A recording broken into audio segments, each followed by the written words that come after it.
price of freedom is death. We are coming to get our check.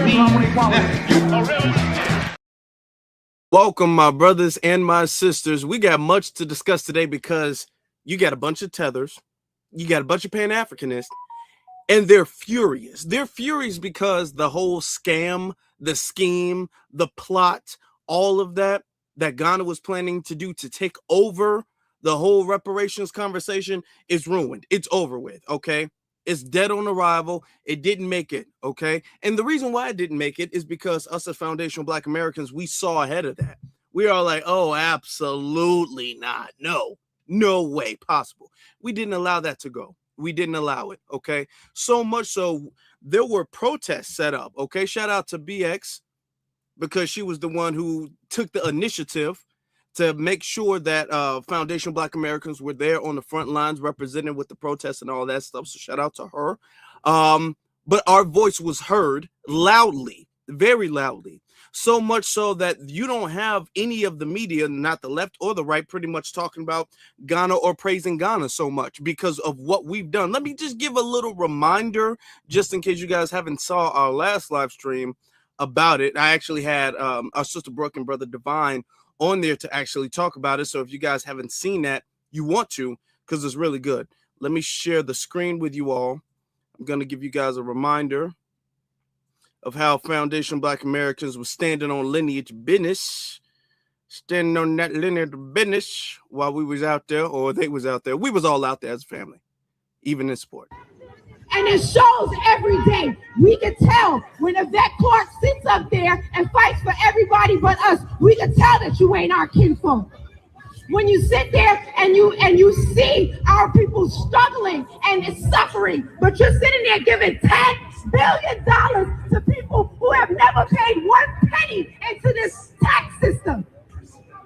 But you don't care. I see you laughing, and I hope the ancestors come up from the ground and tear your ass up. I am so sick of y'all. We are not the only people. We are sick of it. We are tired of you disrespecting our ancestors and disrespecting us now in the present. We are sick and tired of it. You are disrespectful. We told you we don't like what you're doing, and you continue to do it. Don't you feel uncomfortable? You flew your ass all the way over here to be disrespectful on top of somebody else's grave. Now imagine if I came to Ghana and I just pissed all over your ancestors' graves. How would you feel about that? How would you feel about that? You wouldn't like it, but you feel the need to come over here and do what you're doing in the name of what? You are not our friends. You are not our family, because our friends and family will respect our ancestors' graves. But that's not what you're doing, is it? You're doing whatever the hell you want to do. And to us, be damned. And this is why we are tired of it. And this is why we delineate. This is why all you're doing is giving us fuel and letting us know what we must do. And the path that we are on is righteous. You are disrespectful, continuing on with this ceremony on, and how many of you are even foundational Black Americans that are over there? Probably none. But you are standing on our ancestors' bones. I'm telling you this again. You are standing on our ancestors' bones. And that's why Africa we are tired of it. You can sit there and just stand there on our ancestors' Okay. All right, you saw that? Standing up, making sure we got that business straight, handled. All right. Shout out to Brooklyn. Hold on, let me get a round of applause. Everybody in the chat room, if we can please do that. Out there doing what we're supposed to be doing, representing. I love it. I love it. Now, you had a whole bunch of people who thought that they could use this as a moment to flex and to brag because they're all like, oh, Ghana's actually doing something. Now, while this was going on, this outside, this is what was going on inside. I don't know why my computer keeps going to this file. It's not supposed to, but it's okay. I'm not that mad. Okay, I'm not going to get mad today. Today is a good day. This is what was going on inside.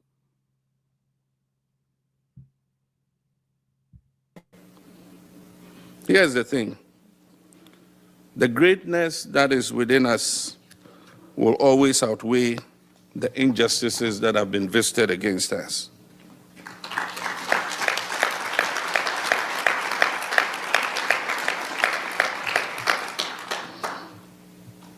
Despite what we've been through for centuries, our survival is a testament to that fact.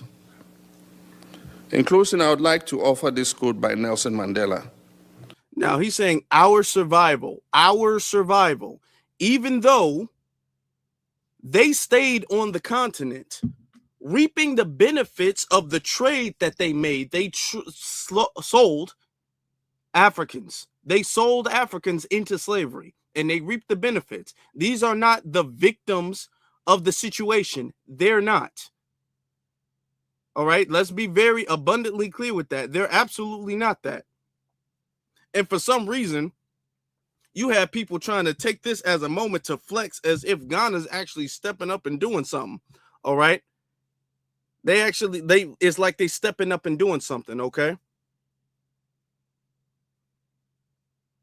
Hold on, where is the FBAs on this app that think African people are their enemy? I just want you to know that it was Ghana that called for the UN to recognize the transatlantic slave trade as the greatest crime against humanity. That was Ghana, the West African country. The same West Africans y'all have been getting on the internet to hate on and getting on the internet to push xenophobic rhetoric that we hate African Americans, that we're not part of the Black community, and that we shouldn't be, that y'all need to have your own thing at XYZ. At the end of the day, the people that are actually pushing for Black liberation in this world are Pan-Africanists. It's people who recognize that our struggle is united, and we are all united in the Black struggle. We are all united in the disenfranchisement we all went through. That was an African country, and y'all have been spreading xenophobic propaganda against Africans for how long now? Deep that. Okay. You know what's interesting? What I love about what we do here, what I do here, and what you guys do, is the fact that we keep such receipts. All right. Now they're talking about Pan-Africanism, and I think it's very interesting. And I'm glad they're doing it. I'm glad they're talking about Pan-Africanism because we can pull up the receipts and let's actually analyze and see how Pan-Africanism in real life pans out in Ghana.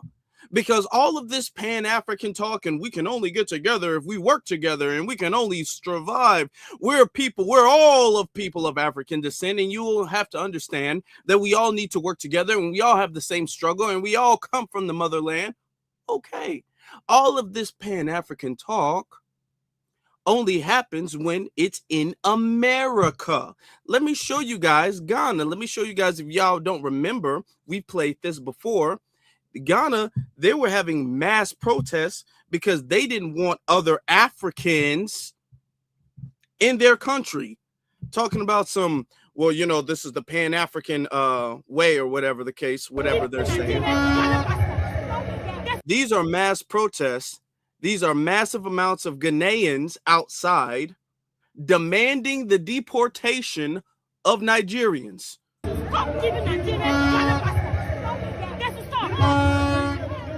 That's not one or two people. That's a whole street full of people demanding and screaming about the deportations of Nigerians in their country. So I'm trying to figure out where the Pan-Africanism is over here. The reason why I'm pulling this clip up is because I want to remind everybody that the whole Pan-African talk, and we can only get anything through Pan-Africanism, and they're over there, they're pushing the thing forward and they're fighting for us and all of that stuff. They don't do that in Ghana. If you would think if they really want Pan-Africanism to work out, they should be the best representatives of the effectiveness of it. And by doing so, they would go back home and fix everything. And they could show us in real time the effectiveness of the methodologies of Pan-Africanism. That's what they would do. And then we would be sitting up there proven wrong. They would have proven us wrong. They would be all like, you know what? They said that Pan-Africanism isn't work. Ghana is over there. They're acting like a paradise. They're acting like Wakanda. Clearly, Ghana is Pan-Africanism is the way. Clearly, they know what they were talking about. Ain't none of them on that. None of them are doing that. None of them believe that. It's only when they come over here do they preach this false religion that they have of Pan-Africanism that we're supposed to fall in love with. Like, yeah, man, it is the only way, man. That's the only way. They're not on that over there. Start Pan-Africanism over there and then show how it's effective and then come to us with something, okay? Because y'all clearly still on tribalism. Y'all clearly still on division. Y'all clearly still on nationalism while they talking about us being xenophobic. Okay, they the most nationalistic, tribalistic people, period, talking about us being xenophobic. And all we saying is we don't want y'all coming over here causing problems. They don't want you to come over there if you speak a different language. Okay, we are very welcoming if you're not problematic. Now, y'all have shown and built up a reputation of being problematic. So now, okay, now we reevaluated that. All right, that's how we've had to handle that. So let's not play that game. No, absolutely not. We're not going to play that game. You have some people, of course, you're going to have people who are sitting up there mad. I mean, I'm talking about the Tethers. The Tethers, y'all, they are upset. Okay. They are upset. Hold on. Let me. The viewer discretion is advised because this guy's going to be, he's going to be doing a little bit of cursing and profanity and stuff like that. Hold on. Where's that clip? I don't like looking for stuff too long. I like for me to have it already up. Oh, there it is. Oh boy. FBAs are nothing more. Viewer discretion is advised. Than white supremacist adjacent. They're sellout adjacent. They're whitewashed adjacent. I don't want to hear nothing from no FBA members about them trying to be a part of the conversation as it pertains to that UN meeting with Ghana bringing the transatlantic slave trade to the conversation and trying to get us reparations, which, by the way, thank you to Ghana, thank you to all of Africa. But you fucking FBA bitches sit up here and you focus and you obsess over dividing up melanated people. It don't matter whether they in America or whether they in Africa. I don't want to hear no motherfucking FBA bitch sitting up here trying to be included into something you say you not. You not African, right? That's what y'all say. You ain't from Africa at all. That's what y'all say, right? So then it shouldn't be no FBA member sitting up here trying to be a part of the reparations conversation, because if you track it back, if you know your history, if you did any level of real motherfucking research beyond what your punk ass, dumb ass grandma told you, you would know that that conversation would have to start in Africa. And if that wasn't the case, why ain't none of you FBA bitches did exactly what Ghana did? You know why it's important for Africa and African Americans to unite? The same motherfucking country that you FBA hoes would have to go talk to, the same motherfucking country that's causing all the harm to this damn community, the same motherfucking country that is happy about the conditions that every melanated person is in today, is the same country that voted against reparations while China, Russia, while everybody in the motherfucking world voted for it, except for United States and Israel and Argentina and a couple other places. Okay, some of the stuff he says is I gotta pause it because I just don't want the language to just. I mean, he's going on an unhinged rant right now. It's unhinged. Let's break some of that stuff down. First off, no country has voted yes for reparations. Let's be very clear. The resolution that was proposed, that there were many countries that voted for chattel slavery, the transatlantic slave trade, to be considered the worst atrocity of humankind. Okay, that was the vote. The vote was not to dispense reparations, was not to agree on it, was not to give any resources, was not to give any type of recommendation or repair or anything. Let's be clear. All right. So while we want to sit up, and the reason why I'm saying that is because I don't want us to sit up there and big up other countries for voting on the obvious. That's all they did. We're not going to sit up there and praise these other countries and make it seem like, oh my God, they did not vote for reparations. If there was actual tangible policies in that legislation, a lot of them would have pulled back. All of them would have pulled back, if you really ask me. they would have pulled back. They voted on something that was very obvious. Now he's sitting up there, well, why haven't y'all done it? Why haven't y'all taken it to the UN? No, actually, it's been brought up. It's been brought up before. This is why we need to unite. No, you're getting so upset. Now, I'm not sure his lineage, but I suspect, I'm not sure, but I suspect, but he's getting irate, furious, mad, beside himself. All the words you could think of, he's getting all of that because we shut that reparations scam down. It was a scam. It was a scheme to take it, okay, to take over it, to colonize our reparations, and we're not letting that happen, okay? Ghana did not want to come and get behind a movement that was already in motion. Ghana wanted to come and grab the steering wheel and say, I am the captain, like he's Captain Phillips, okay? He took a page out of the damn Somalians talking about he's Captain Phillips. That's what he did. So we're not going to sit up there and make it seem like, man, they just did something and it was just so great and so grand, and I don't understand why there's so much hate going on. And he's getting mad and irate, and he doesn't even understand. If he's FBA, we saved his dumb ass. And if he's not, then no wonder he's so mad. We're going to finish breaking it down. We're going to finish breaking it down. What I want, all you FBA bitches, stop following me. Get the fuck off my page. Stop getting down in my motherfucking comments trying to recruit me into your punk ass, white supremacist ass movement. I don't want to be a part of nothing you got going on. I don't want y'all following me. I keep saying this. I've said it time and time and time again. And y'all keep following me. Y'all keep getting in my comments, trying to recruit me into your punk ass, sellout adjacent ass bullshit. The answer is no, bitch. You will. Ain't nobody know who this nigga is. Nobody knows who he is. Nobody can tell who he is from a can of paint. Do anybody in the chat room know who this man is? I'm asking. While he's sitting up there talking about, y'all keep trying to recruit me. First off, there's nothing to recruit. It's a lineage. You either is or you ain't. Ain't nothing we can do about it. We can't make nobody a part of our lineage, even if we wanted to, and we don't. But even if we did want to, that's not how nothing work. Second of all, who are you?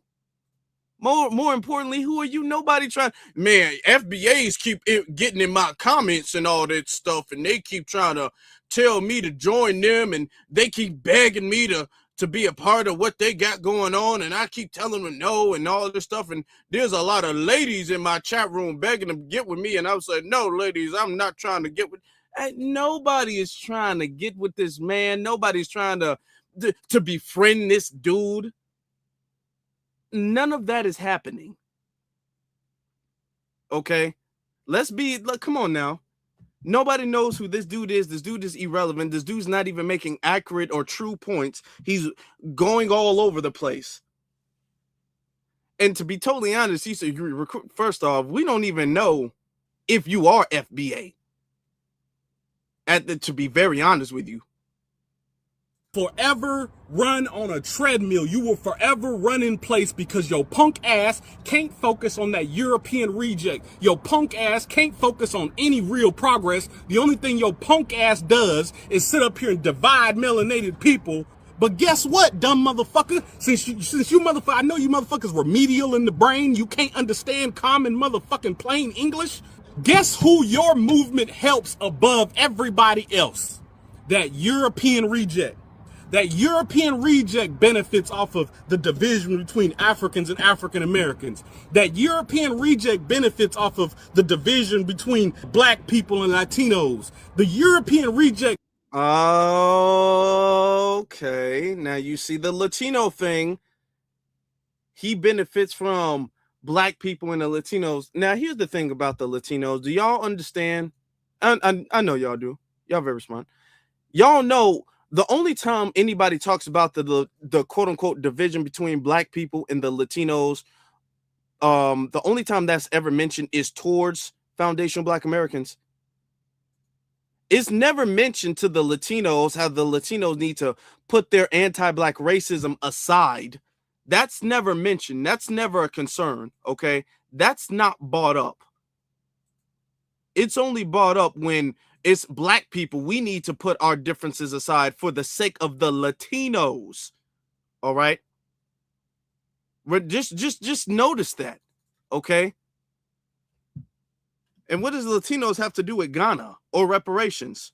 Sounds like you kind of pro-immigrant to me. I don't know. I don't know what that means, but it sounds like you're actually a little bit pro-immigrant to me. You know, possibly. Benefits off all of this bickering we doing. But it's funny to me, it's hilarious even, that you punk motherfuckers can't focus on that European reject for nothing, but you sitting up here and you telling Africans to go back to Africa. You telling Africans they African booty scratchers. You got all of these slurs. Lord have mercy. That are just like the goddamn racist guy. You got all of these terms for people.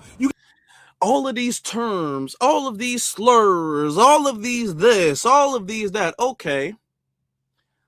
Are you going to have the same energy? Listen, here's my thing. You mad at us? I get it. I understand. We people get mad at us very often. We're used to it at this point. But my question is, Mr. People are trying to recruit me, Mr. TikTok gangster, Mr. Ain't nobody trying to see me in real life.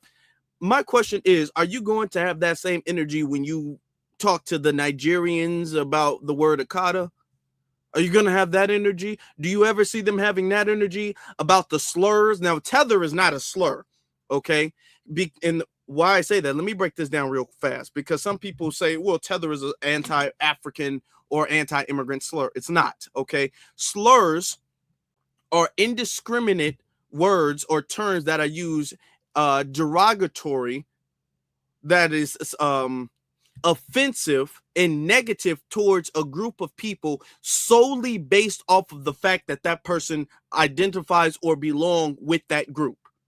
All right. That's not based off of any characteristic that that person has shown. That's what makes it important. Listen, it makes it important. It's not based off of any characteristic. It's not based off of any action. It's not based off of that individual's history. It's based off of a group assumption, a derogatory, demeaning group assumption. We don't call all Africans tethers. We don't call all Caribbeans tethers. Okay, we call the people who do problematic things against foundational Black Americans tethers. That is what separates that from a slur, because there's a distinction there. If we was just to call all Africans that or all Caribbeans that, then that would make it a slur. But the fact is that you are called a tether based off of what you have done. That is what it is. Okay, it is based off of your actions. So therefore, an insult or a term, which is really a category based off of a person's actions, is not a slur. Just like if we call somebody a Sambo, we have a whole bunch of American Sambos. Is Sambo a slur? No, Sambo's not a slur, because we don't call everybody a Sambo. I'm not a Sambo. Y'all not a Sambo. We're not Sambos. Most FBAs aren't Sambos. There are some. But most are not. So this is, and I want us to keep this in mind. Anytime they be all like, tether, the slur tether, correct them with that. No. We don't use slur. We're really the only group of people, honestly, in the world. If we're going to take it there, honestly, we're the only group of people in the world who have a cultural stigma against using slurs. Everybody else, whether you want to talk about the Mexicans that he's caping for or the Hispanics he's caping for, whether you want to talk about the Africans and Caribbeans, whether you want to talk about the Arabs, whether you want to talk about the Europeans, whether you want to talk about the Asians, anywhere and everywhere in between outside of us, they use slurs to refer to other people, especially us. We're the only people who get uncomfortable when a slur is used, even if it's not used against us. We're the only people who just in regular conversation, if you hear a slur, we all like, it's kind of off-putting because we don't talk like that. If we just heard somebody use a slur, we were like, oh, hey, I don't know what this guy's on. What's going on there? That's our culture. Culturally, we have made slurs a taboo, okay? There's times, honestly, there were slurs for other people I didn't even know until I became an adult. okay?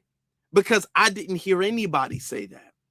I didn't hear nobody around me use those words, period. I didn't even know they were a slur. I'm not going to say them, but I didn't even know that because culturally we don't do that. So we got all these slurs, African booty scratch. African booty scratch is not a slur. That's like calling somebody's mama fat a slur. That's not a slur. It's a childish insult, okay? That's like calling somebody ashy a slur, okay? That's like calling somebody big-headed a slur. Come on, that's like calling somebody musty a slur. Those are not slurs. Notice how they have to expand the definition of a slur now. They got to expand it to make us be the bad guys. Those are not slurs. They're not. Got all of this shit to say, but your ass ain't got a nail solution. Your ass ain't made no progress. Your ass ain't did shit other than divide us more. So since your punk ass, since your weak ass ain't African, since your weak ass ain't from Africa, we should not be talking to you. We should not be hearing you on anything regarding the pro-black conversation, on anything regarding any progress the black community needs to make, on anything that has anything to do with reparations, because your punk ass is counterproductive to the forward momentum of black people globally.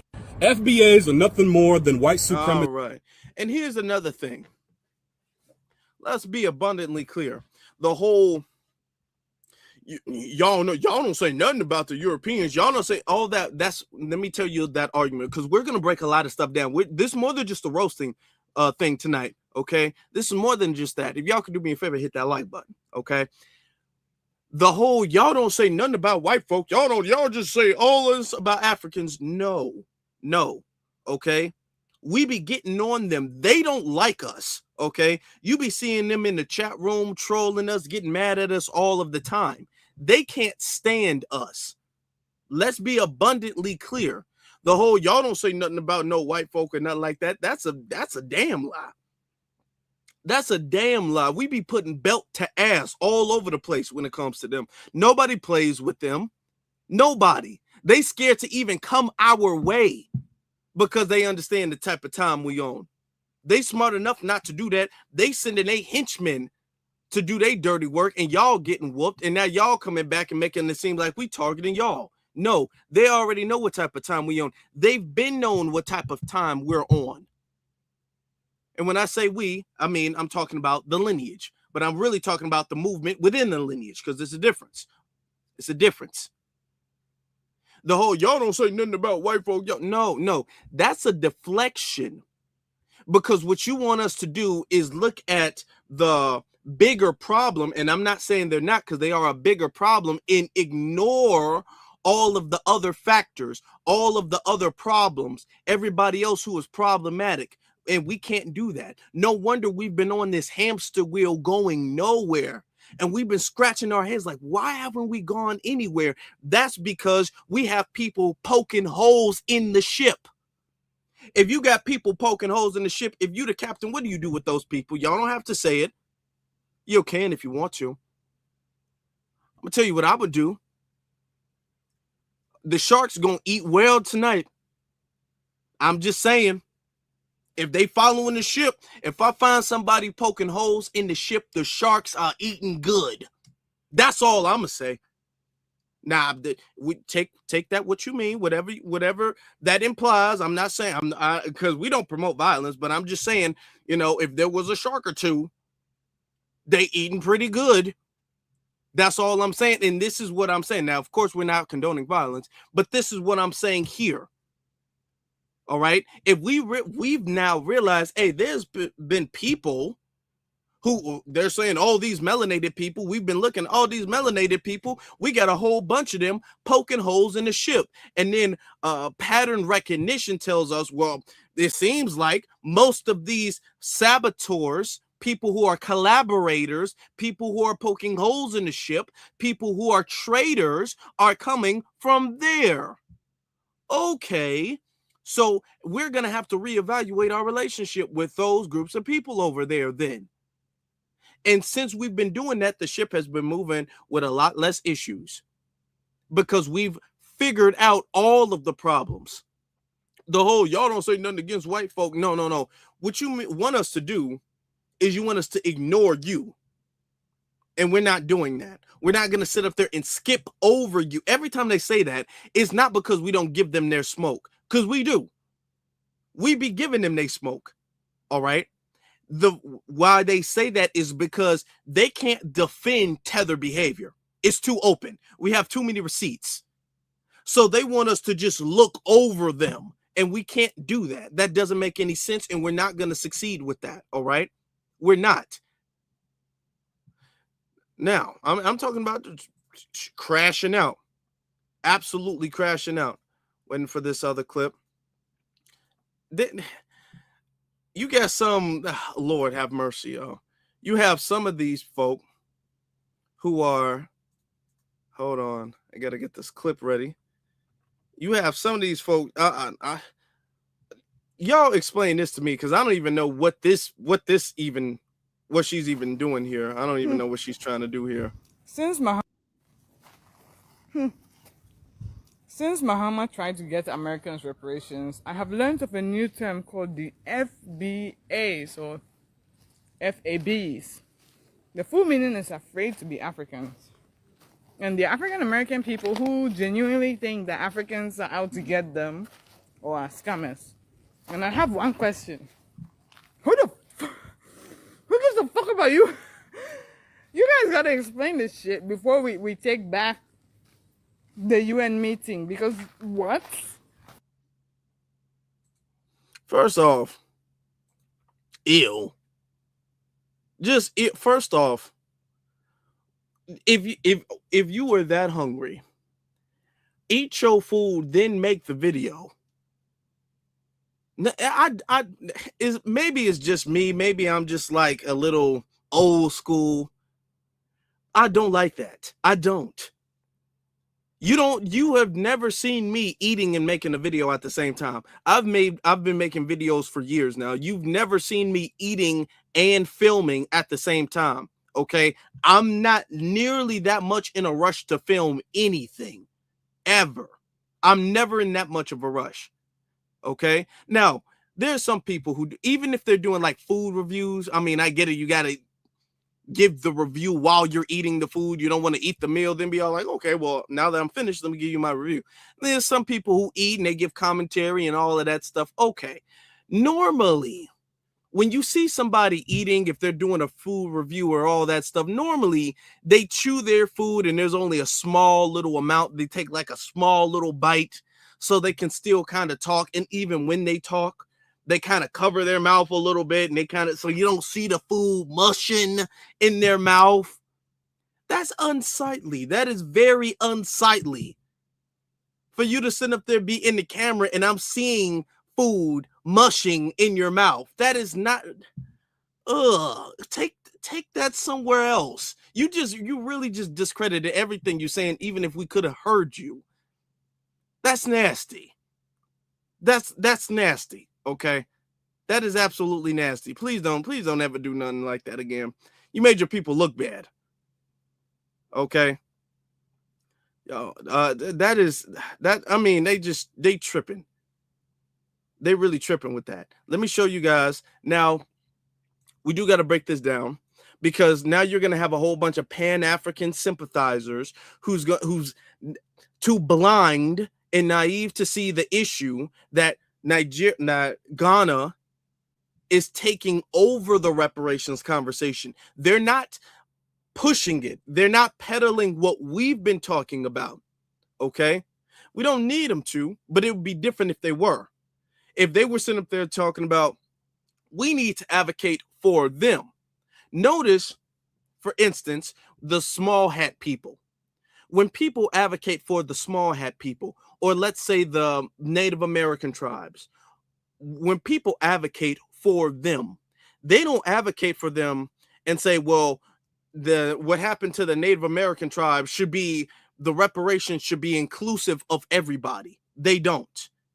They can stand there and advocate for another group of people without trying to include themselves. The only time you hear foundational Black American advocacy is when somebody else is trying to include themselves in the repair. That's the only time. And this is our issue with Ghana. Because all things considered, and we're going to show you a little bit of proof tonight. We got some receipts tonight, all right? If y'all got a pencil and paper, y'all might want to take some notes tonight. You might want to. Take some screenshots if you have to, because we're going to go there tonight. Okay, we're going to do a little bit of research and homework tonight. But I want to get you guys the response first. This is why we have an issue. Now, let me show you guys this guy. Okay, to all of the Pan-African sympathizers who they believe that Africa is some type of deity. So Ghana's president came to New York recently to lobby for reparations for the diaspora. FBAs came and I guess they protested him coming to do this. Now, as a descendant of slavery, as a FBA, so to speak, ADOS, whatever you want to call it, Black American, I have a different perspective than I think I've seen on TikTok. You see, I don't hate Africans the way many FBA do. Like, they seem to hate Africans. Matter of fact, from what I've seen, many of them, ideology-wise, are just angry at everyone who isn't Black American. But they also hate Black Americans if you don't agree with them. Okay, all right, okay. First off, no, nobody hates anybody. I don't hate nobody, okay? Winners don't have to hate. I'm a winner. I don't have to hate. You all are winners. Winners are not haters. The losers are the ones who are haters, y'all. Winners don't, what does a winner have to hate?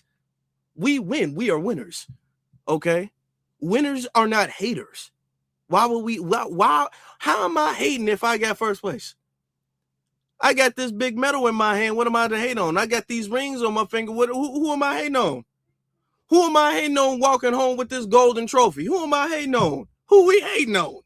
We not hating on nobody, okay? So the whole, y'all hate Africans, y'all hate everybody who's not like you. No. However, you're going to be a problem, then you're going to get dealt with like a problem. The same way everywhere else in the world deals with their problems, however they see fit. Because I can show you protests, anti-immigration protests all over the world. It's not just foundational Black Americans who have something to say about immigrants. It's not just us. I can show you protests in Ghana. I can show you protests in South Africa. I can show you protests in Mexico. I can show you protests all over the world where people are like, hey, I'm not cool with all this immigrant stuff. And nobody says they're xenophobic. Nobody says they're hateful. Nobody says they're uneducated. Nobody says they're ignorant. Nobody says they're jealous. Nobody says they're hateful. Nobody says any of that stuff when it comes to them. Only when it comes to us, if we are like, you know what? Actually, these immigrants coming over here, this is an issue. Man, it sounds like you just jealous and you hateful and you don't love your mama or your daddy, or you don't love your black skin or your nappy hair. No, it's not like that.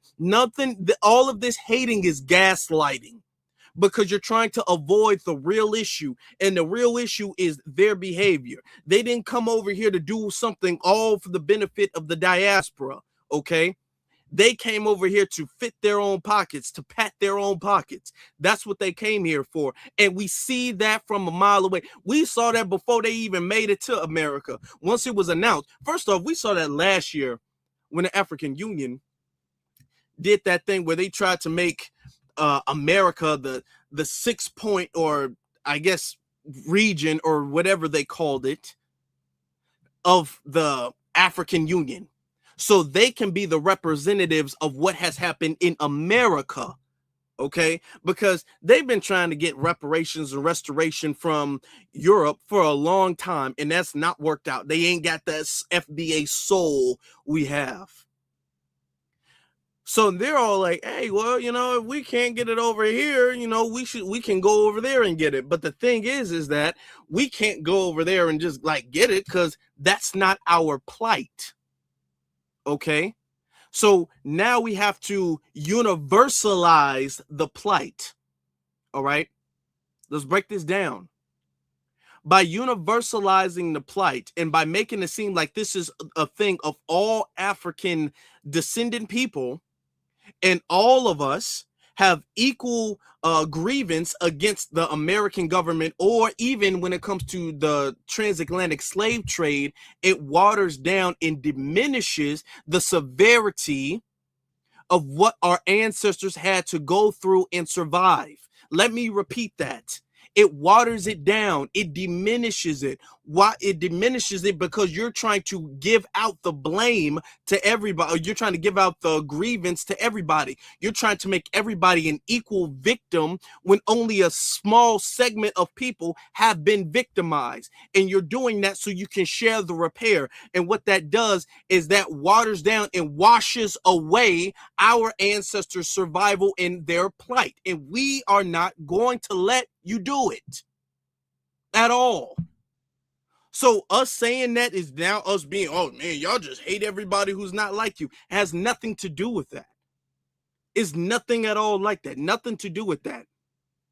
Y'all can go back home and do all of the stuff y'all want to do back home.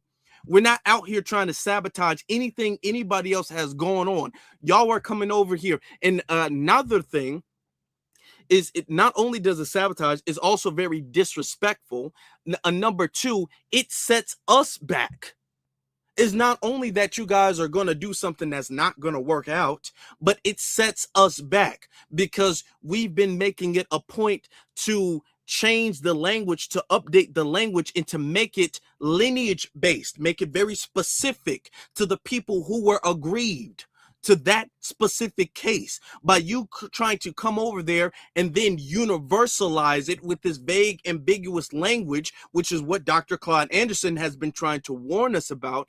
By you all doing that, you guys have now confused and blurred the lines when it comes to reparations now. So you guys have reignited the problem that we have been trying to solve for the longest time. So that's why you're seeing so much anger from foundational Black Americans against Ghana's reparation scheme. That is the reason.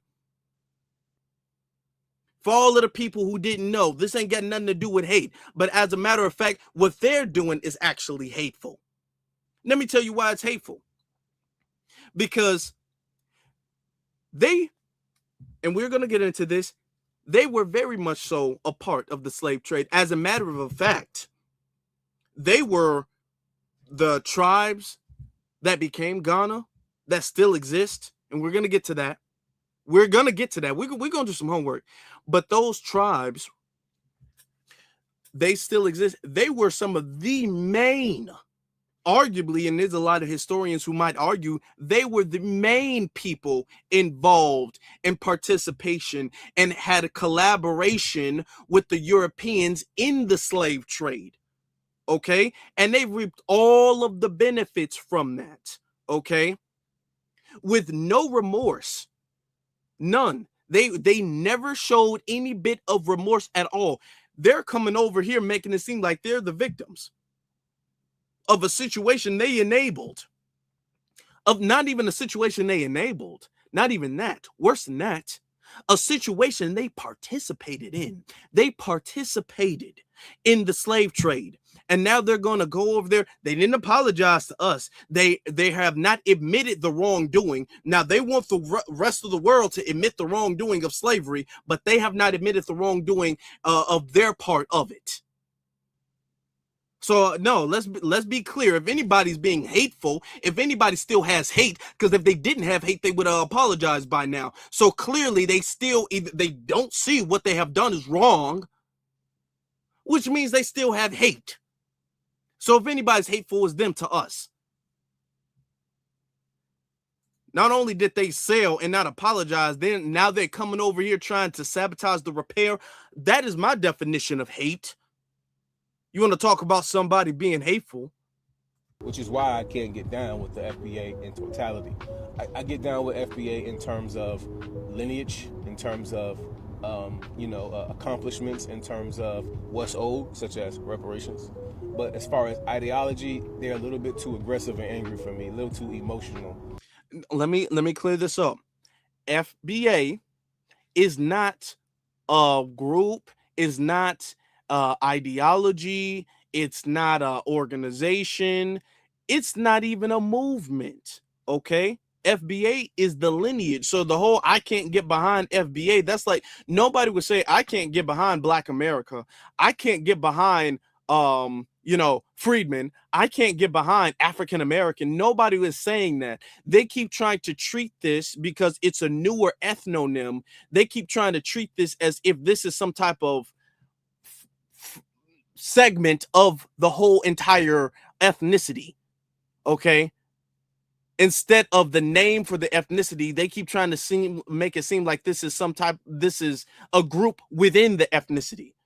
And not enough boots on the ground. I don't see anything happen. I don't see. Okay. He says it's not enough boots on the ground. It's not enough boots on the ground. And the first thing he said is that we were out there protesting. It's not enough boots on the ground. Here, what do y'all want? Y'all want a pointless protest like they had with the No King's Day? Did y'all see that? If y'all missed it, I can't blame you. Did y'all see they had another pointless No King's Day protest? Y'all saw that, right? Nothing got accomplished, right? Y'all want us to be out there with signs saying we are FBA. We are FBA. Foundational Black American is here to stay. Like, no, nobody's gonna do that. I just came up with that off the top of my head. I like, hey, I might be a little rapper. Hold on, I might write some bars or something. Like I literally just came up with that, and I think it's cool. Oh, anyway, let me not pat myself on the back too much. Okay, let me stay on track. Gotta stay on track. What do you want us to do? Yeah, I don't see y'all outside. You see us outside every day. You go outside. We always outside. We always doing something. Do we have big tattoos on our neck that says FBA? No, because this is not a gang. We don't have a unified uniform. Okay, we're not going to wear an FBA badge. We don't have official FBA membership cards. What do you expect us to do? Okay, I don't see no FBA outside. Well, what do you want? What are you looking for? A specific color pattern? Are you looking for a sign, a badge, a hat? Or what are you looking for? A uniform? No, you see FBA outside. Okay, whether they use that ethnonym or not, you see they are FBA. The FBA offering anything except for rhetoric. I don't see the FBA offering anything but words. They're not doing anything, and therefore I have nothing to stand behind. What I do agree with them is that, hey, we are a distinct group of the diaspora who has gone through a very distinct set of circumstances, and therefore has had distinct accomplishments and has created a distinct culture. I can agree with that. That's who we are, and that's what we've been through. But I have a very logical question, a very logical thing. This is not an emotional question. This isn't based on who I prefer or anything like that. But I am seeing Ghana, a country. This isn't a subset of a people. This isn't a small country. This is a very notable country in Africa who had participation in the slave trade. I am seeing them come out and say something about reparations. Now, my question to you, I'm talking on an individual level. I'm not even talking about FBA. I'm talking about on an individual level. Let's say they get something popping, right? Let's say Ghana somehow procures some kind of financial reparation for the diaspora, including us over here in America, the descendants of chattel slavery here in America. Would you not take that money? Would you not receive it and go about your business? I hear people say, yo, nah, because I don't trust them, and they always running scams. Well, my question at this point is, well, first and foremost, if nothing happens, then you don't gotta do nothing. Let me ask y'all a question real quick. Let me just ask y'all a question. I think it's an interesting question. If Ghana, because Ghana's trying to be the head of the spear, they're trying to lead the pack when it comes to reparations, not just for Ghana, but for the world. They're trying to lead reparations when it comes to everybody of African descent.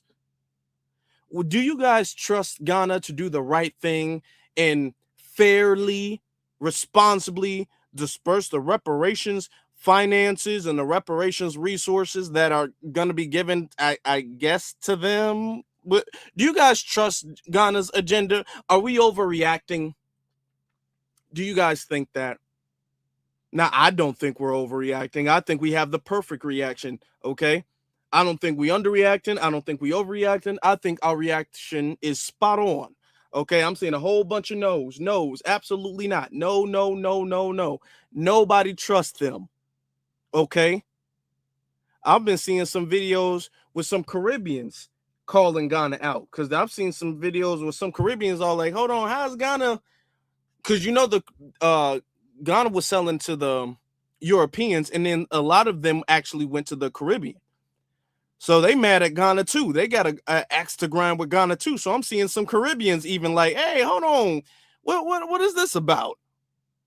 So no, it's not just us, because it don't make sense. No. How did Ghana gonna steal and then come back later and then be all like, you know what, guys, I'm gonna be your lord. Hold on, can I just say that? Imagine somebody doing that. Imagine somebody robbing you. Okay, two people rob you. Two people. One person gets, they were supposed to split it 50-50, but one person gets a good 80% and the other person gets 20. You find out who does it. You take them to court. The person who got 20% turns out to be your lawyer, saying, I'm going to represent you. Okay. We're going to get back what they stole from you. Okay. It's going to be me and you. We're going to team up. I'm going to be your representation, and we're going to team up and get back what you stole. Now, when he gives it back, I need a good 40% cut. Can you imagine that? Can you imagine that? The person who stole from you now is your lawyer, now representing you, and he is going to get a cut. In what world would anybody think that that's okay? But I'm telling you, these people are like religiously in love with Africa. They see no wrong. But at the end of the day, who's getting us reparations? Are we getting ourselves reparations? Has Tariq Nasheed and the FBA gotten us reparations? Has the white man got us reparations? Has, you know, who has got it for us? What group? Now, okay. Now, it's interesting. So he says he doesn't know. And here's how you know it's a lie. All of this, I really didn't know what FBA was. I had to look up FBA. I never heard of FBA. But you know who Tariq Nasheed is. Okay. Not that he's the leader. But you know who Tariq Nasheed is to single him out by name. So if you know who Tariq Nasheed is, you should know about some of the work that has been done. So that means you should have known about the last rally that we had. The rally for reparations, you should have known about that. Okay? That's not just the first one either. We had two whole huge rallies for reparations specifically. Thousands of people showed up each. So all of that, we ain't outside. Then what are you talking about? Just Tariq alone, and there's been other events, major events, shout out to them, but just Tariq alone has hosted a handful of events in the last few years, okay? And the main focus was on reparations. So all of that, man, what do? We ain't outside and we ain't doing anything, and now Ghana's coming up and now we want to be mad at them. No, see, that's a lie. All of that, I don't know about FBA and I don't know what y'all, no, you do. And you're sitting up there trying to act like you're confused because you really disagree because you wanted the scam to go off. Of people has put in work for Black Americans, descendants of chattel slavery here in America, to get reparations. Nobody has. Nobody got it for us. So if Ghana want to throw their hat in the ring to get it, I'm gonna take it. You ain't gotta be a Ghanaian, Ghanaian. You don't have to, worship like they worship, think like they think. You ain't gotta do none of that. All you really gotta do is sit back and observe. You ain't gotta make people angry. You ain't gotta be emotional. You ain't gotta do none of that. All you gotta do is say, all right, let me see what you want. Let me see what you're gonna get. Because at the end of the day, you deserve it. If you're Black American, if you're a descendant of chattel slavery, You deserve the reparation. So why beef? Why scream? Why? No. Okay, let me show you something. Let me say something else. Okay. The whole, well, we should just see what they got going on. Absolutely not. Let me be clear. Do y'all think we're gonna have a million chances? Do y'all think they're gonna get reparations and then give it to Ghana and then be all like, oh, well, we'll see what you did, and then 10 years later, 5 years later, we're gonna be like, actually, we don't like that. We take that back. Give us some more. No. Okay. We're not gonna sit up there and be able to make consistent mistakes, and we shouldn't.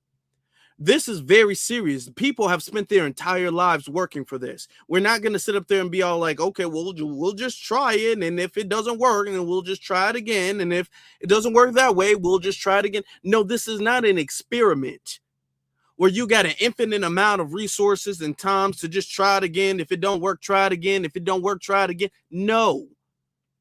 And here's the thing. Even when you do a science experiment, you're trying to do it right the first time. You're trying to get it right the first time. If you know this is not going to go right, you wouldn't even try that. When scientists put little chemicals and all that stuff in a bottle, they're trying to get whatever they're doing right the first time. They're not sitting up there trying to mess up over and over and over again. Who does that? Who tries to mess up over and over again? If you see, oh, this is going to be a problem, then you X that out. The whole world, we should just see what Ghana's doing. And if Ghana doesn't do right, then we can just go back to playing it. No. What sense does that make? Yeah, why be angry? Why protest? Why would you protest against the very thing that could give you something? Because you're not doing it. I'm not doing it. Your homies ain't getting reparations. Speak for yourself. Speak for yourself. You're not doing. Speak for yourself. Speak for yourself. Because we got politicians who know us by name, who be seeing our faces and they start sweating, breaking out in crocodile not tears, sweats. Okay, sweating like a damn pig when they see our face. They know us by our faces. Okay, because they see us so frequently. So we're not going to sit up there and play like, oh, y'all don't be outside. How many videos we got? A city council or a city hall, a town hall or some meeting where we going out there and we standing up, talk about reparations? Okay. We ain't doing nothing. No, the politicians don't think so. It's not making the news. You don't represent a country and are able to come and do something on the behalf of your own people. So why not just sit back and go, all right, well, shoot, let me see what they on. Let me see what they getting. And then if they do get something, take your piece of the pie. Why beef? Okay, see, this is somebody who's not really passionate about reparations like that anyway. Okay, and we don't need, and here's the problem. We don't need none of these people who've always doubted reparations. I can already tell. When y'all know it just like I do. There's been people we've been talking about reparations to, and they be all like, this government's never giving you reparations. You're never giving us anything. We're always going to be broke. We're never going to give. I don't even like the word reparations. We know people like that. We already know people like that. And now all of a sudden that they see the momentum and they see we're picking up steam. Now they want to come over here and be all like me. You know what? I've always really been on reparations. That's him. I can already tell based off of how he talking. Man, we ain't doing nothing. We ain't never getting nowhere. We ain't never going nowhere. We always gonna be stuck and broke and dumb. I can already tell that's him. I can already tell. I'm telling you right now. So for you to be all like, well, you know what? We wasn't going to get it anyway. That's his mentality. We weren't going to get it anyway. So if they get it and we get a little percentage of it, I'm cool with that. He's cool with that. He's cool with them running off with the bag if he gets a small cut, because in his mind, he was never going to get anything anyway. That's his problem. That's not our problem. We're not pessimists. Okay? We're not people who are always with our head down, like, oh, we're not going to get anything, and the government's not going to get anything, and the white man don't want to give us something. We're never doing that. And you can tell that's him. You can tell just based off of the laziness and all that stuff, he was never going to fight for anything. We're outside. I'm outside. Y'all have seen me. I've seen y'all. We're outside. He's not outside. He's not doing nothing. To him, reparations ain't that big of a deal anyway. So, of course, now when Ghana comes up and Ghana's about to run off with 80% of your money, you be all like, oh my God, 20%? 20?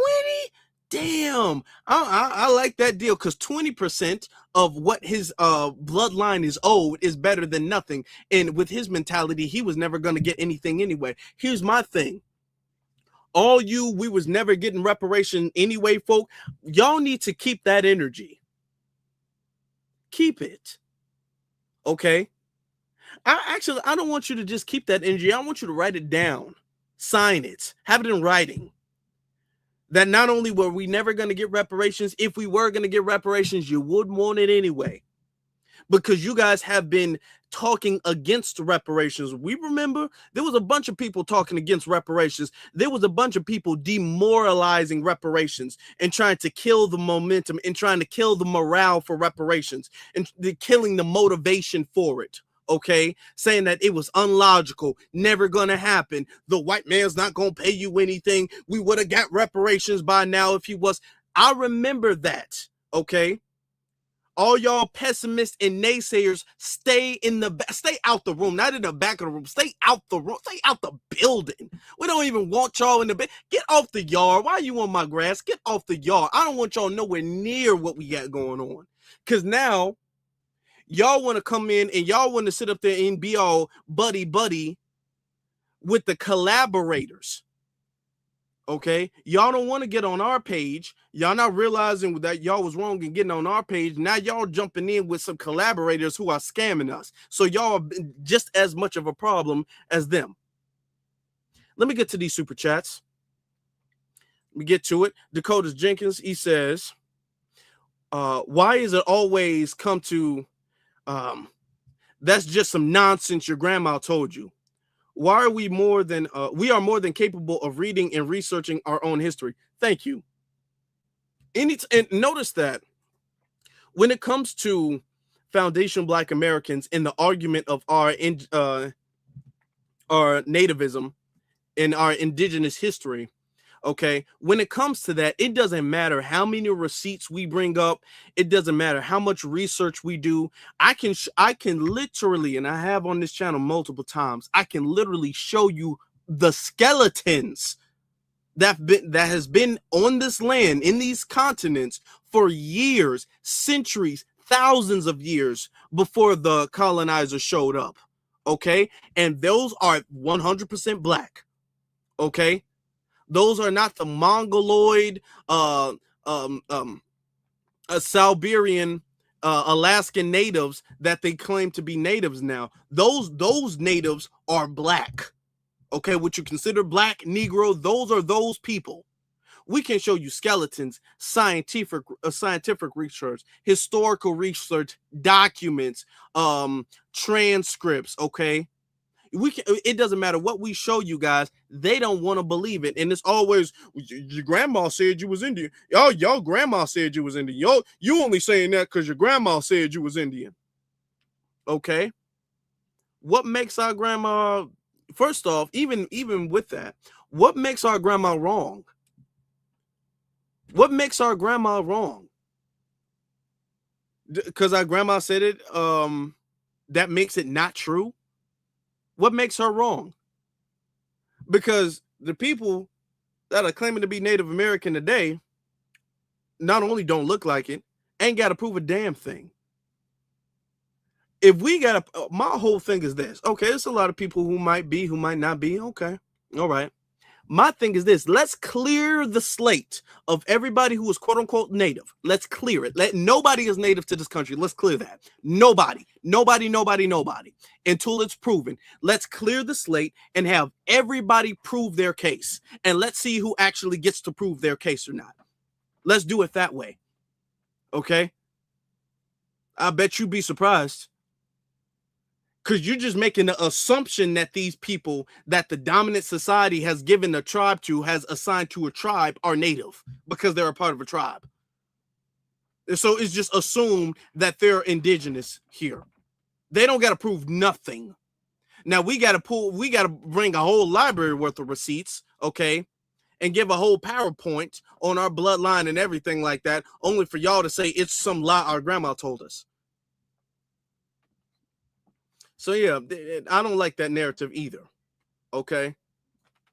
Then Dakota Jenkins again says, we have no friends. He's likely clapping the Latino. Yeah, the Latino comment was just out of nowhere, so he probably is. Check your email. I got you. I got you. Ethelene, thank you very much. I got you. I'll check it after this. Cassius says, we need to file declaration. Lord, hold on. Let me take a sip of this.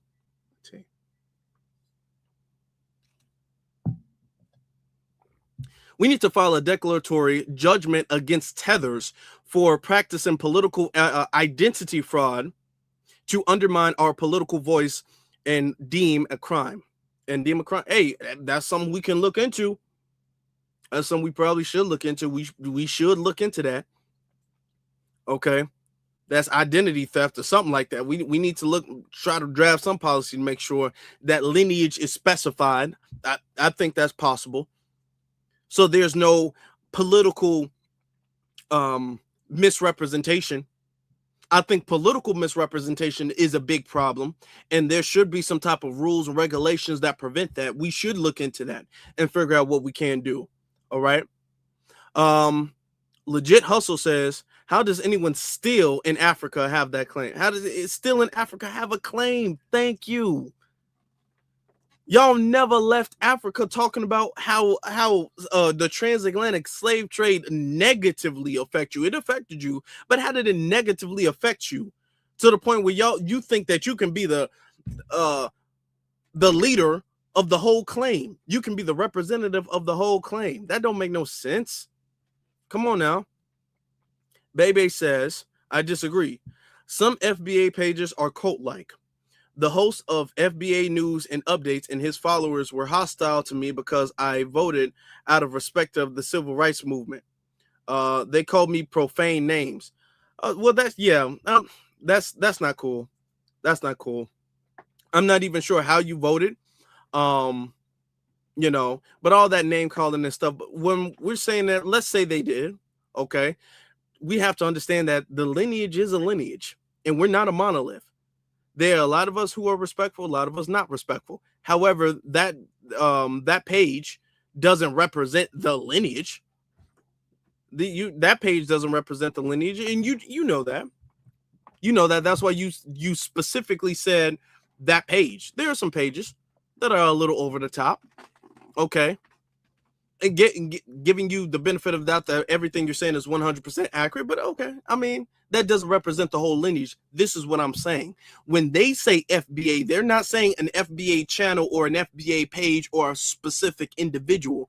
They're saying any and everybody who uses the ethnonym FBA. Any and everybody who uses the term FBA is like that, is in this group, is in this cult.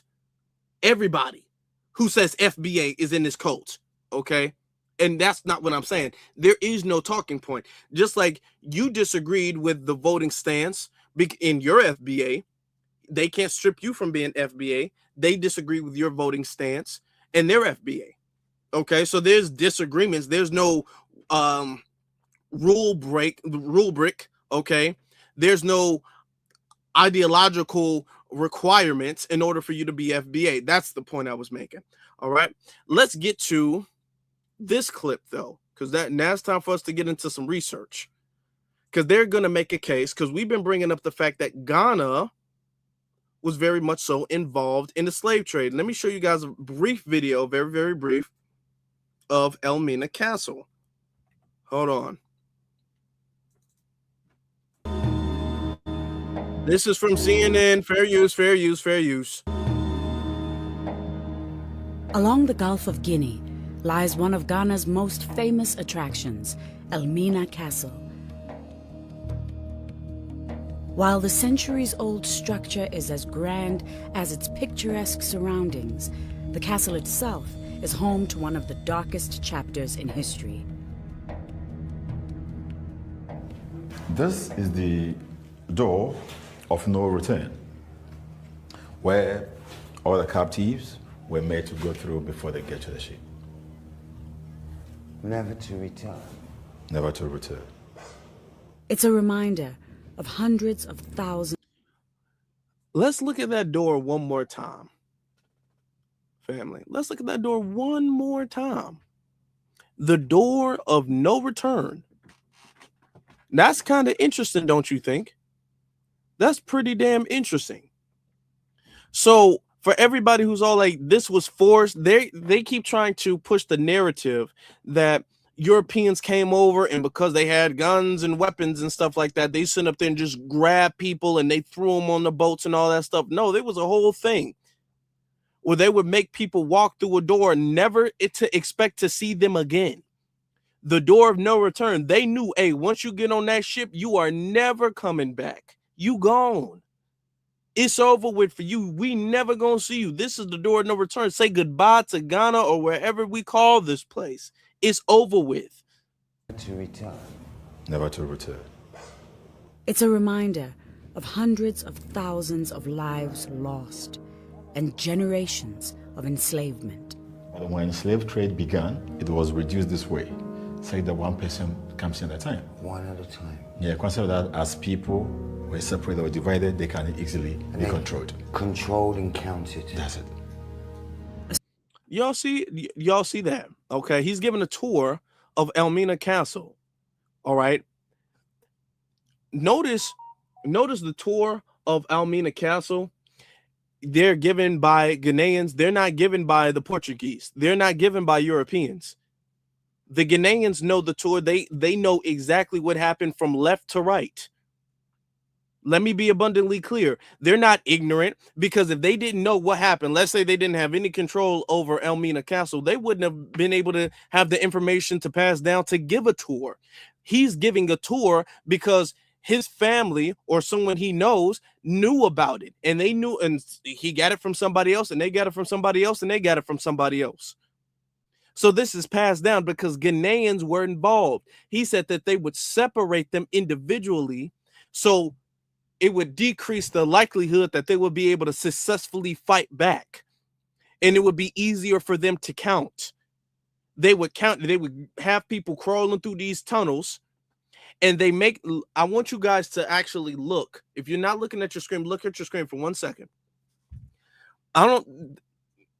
Not sure exactly how tall these two men are, but they don't strike me as super, super large men. But do you see the tunnel? The hole is kind of low. Why do you think that is? The hole is low because in order for you to pass through the hole, you have to crouch down. You don't have to crawl on your hands and knees, but you do have to duck and crouch down. So it is a lot easier for one person to duck and then have to come up and everything, which makes it harder. The reason why they designed it that way is because it makes it harder for people to bum rush through. If you're in chains, if you're in handcuffs and you have to crouch down and go through a tunnel and all of that, and there's tight corners, it makes it a lot more difficult for a group of people to charge through. So they designed it the whole way just like that, making it difficult for there to be some type of rebellion or for anybody to charge through. Think about why they would make a hole that they knew people were going to come in and out of every day that low to the ground. They made it that low to the ground to prevent people from being able to charge through. So that way it's only one person at a time. And there would be a bunch of guards around making sure they went through the door of no return. So there would be no rebellion. There would be no fighting. That's how they designed it. Now, they're not going to tell you that part, but that part's the truth. They designed it that way. Be controlled. Controlled and counted. That's it. A story that forever shaped Africa and continues to be told today. We have to move away from the perception that, history is about the past. History is about people who are dead and gone. It is our story. If we don't tell our story, somebody will tell their story. These are Ghana's slave castles. This is Inside Africa. Okay. That comes from CNN. CNN, I do not want no copyright issues with you. I'm not even going to play the whole thing. That's just the thing. I want you to see it. Okay? I want you to have a visual of that before we play the next thing, because now that we're bringing that up about Elmina Castle, and now that we're bringing up their complacency when it comes to Ghana, now you got a whole bunch of people trying to do some caping, which is what this is right here. 25th, Africans sold black people into slavery and now they're asking for reparations. But is that the whole story? Hi, my name is Jax and I just wrote a Substack article called Africans Sold You As They Were Told To on Ghana going to the UN for all of us and who actually profited from the slave trade. On March 25th, 2026, Ghana brought a resolution to the United Nations General Assembly. Before we go into things, it's important to understand what the United Nations General Assembly is. General Assembly is the main room where all 193 member states get one vote. It's the closest thing we have to an international government. Think of resolutions like bills, except resolutions in the General Assembly are not legally binding, meaning the United Nations cannot force a country to enforce a law, arrest somebody, or actually act on what is passed. So what's the point? Purpose of these resolutions is to show that there is a global consensus. They get cited in legal documents. They become the foundation for future enforceable agreements. Ghana asked for the international community to formally declare the transatlantic slave trade as the gravest crime against humanity. 123 countries voted yes, so the resolution was passed. 3 countries voted no, which was United States, Israel, Argentina, and the entire EU abstained to vote, including the United Kingdom. Are we shocked? I don't expect countries who've built their wealth off the back of Africans to admit that they've aided to the gravest crime committed against humanity. I want to more so talk about what's going on in the diaspora. Why are people upset at Ghana being the country to lead this conversation about reparations when Africans sold black people into slavery? The transatlantic slave trade definitely was successful in part due to the participation of African leaders and traders. I'm not a revisionist of history.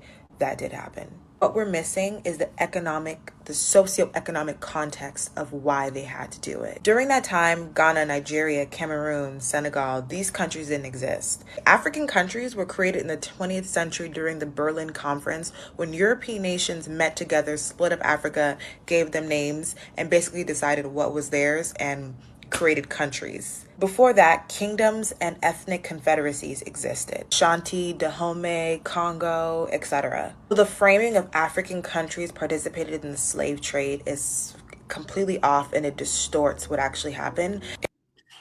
Okay. We got to break it down a little bit. Let's slow it down. Let's slow it down, ladies and gentlemen, because we don't want to miss anything. We want to be thorough, so we don't want to skip past anything. We don't want to have a large chunk and then have maybe to skip anything or run through anything. Let's slow that down. First off, notice she used the words had to. No, there was no had to. Nothing made you all have to be involved in the transatlantic slave trade. Let's be abundantly clear with that. There was no had to, there was no forced to, there was no they bit my arm or whatever you want to call it. There was none of that. They did that willingly because that was a practice beforehand. The Europeans didn't show up and create anything. They capitalized off of what was already there. That was already something that was going on. Now, it was accurate. What she's saying is accurate as far as these nations didn't exist as nations until the Berlin Conference. That part is historically true, and we've said that before. These were not countries, okay? Which is why our ethnicity, our nationality is older than their nationality, because their nationality, a lot of them didn't exist until the 1950s and 60s, a lot of them, all right? Now, however, key point, these countries are a culmination of different tribes of people. And these tribes of people still exist today. Do you understand? That's where in Africa you have a whole lot of tribalism that still exists, because these tribes never dissipated. These tribes didn't get abolished or extinguished. All right. These tribes didn't go extinct and say, you all have one unified, universal identity. That didn't happen. Yet it was a nation. And the reason why they made it a nation is so they can sanction borders. That's the reason they did that. But the tribes among that landmass still exist today. So the same tribes, okay, very important, that were involved in the slave trade exist today. Okay, even if Ghana as a country didn't exist in the 1600s all the way up until slavery legally ended, or the slave trade legally ended, even if the country of Ghana didn't exist that long, the tribes that were involved in slavery did, that collaborated with slavery did, and they still exist today. All right. So the whole argument that debunks the whole argument that, well, you know, those tribes, they didn't even really exist back then. No, that's, or that country. No, because the point is the tribes that make that country, which means the families of those tribes, which means the wealth of the slave trade that they all benefited from still does exist. So they can still be held liable for the damage that they caused. That's the point. Let's get back to it. In doing that, you're actually retroactively punishing African countries for committing crimes before they even existed. Pan-African shared sense of identity did not exist, so they were strangers to each other with competing kingdoms. When Europeans arrived, they introduced this little thing called guns. The Europeans would go from tribe to tribe, pitting people against each other, arming people with guns, and the price they had to pay for these guns was Africans. Europeans shifted the power balance and single-handedly changed the socioeconomic environment. So if an African kingdom wanted to opt out of retrieving guns, it would put them at a military disadvantage. More division and war and political No, they might have introduced the concept of guns, but they was not giving guns away. No. They weren't giving guns away. They were giving other things. If they had gold or if they had some type of trinkets or items or anything like that, that's what they were trading in. They weren't trading in guns and being all like, man, we have to do it. The reason why she's telling the story the way she is because she's making it seem as if their interaction and collaboration with the slave trade was forced upon them, and it wasn't. It was not forced upon them. They did it willingly because that's already been a practice before the Europeans, before the Portuguese already showed up. So they were already on that type of time. So when the Portuguese came over and they had, I guess, fancy plates and mirrors and dishes and umbrellas and clothing and things like that, of course, yeah, oh yeah. Hey, I got a nice pair of leather boots. Can I get a slave? Oh, sure, go ahead. So it wasn't, man, I'm gonna arm your enemy tribe and then they're gonna wipe you out. And if they wipe you out, then all your children and all your kingdom is gonna fall. So you have to sell me the slave. No, that's not what happened. And she's telling the story in a way so the average person who doesn't know the details is gonna fill in the blanks and make it seem as if Ghana was forced to participate. Their participation was not forced upon them.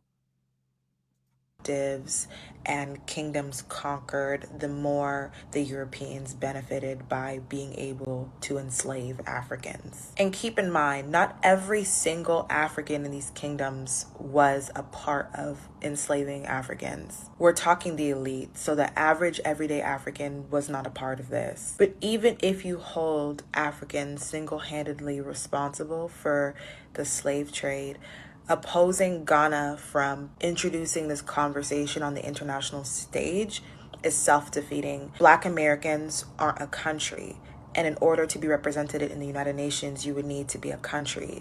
and the United States isn't going to represent them on the global stage when it comes to reparations, they voted no. So your best bet would to be an African or Caribbean country. And if you read the resolution, Ghana advocated for a collaborative international solution for all descendants that came from the slave trade, period. No, okay, see? Now here's the thing. They say FBA is not a nation. Here's the thing. Let's be abundantly clear. We didn't necessarily need to go to the United Nations to get reparations. The quote unquote Native American tribes, they didn't have to go to the United Nations to get reparations, to get their reparations. They didn't have to do that. So reparations, the requirement for reparations is not the United Nations. The United Nations, their resolutions are non-binding anyway.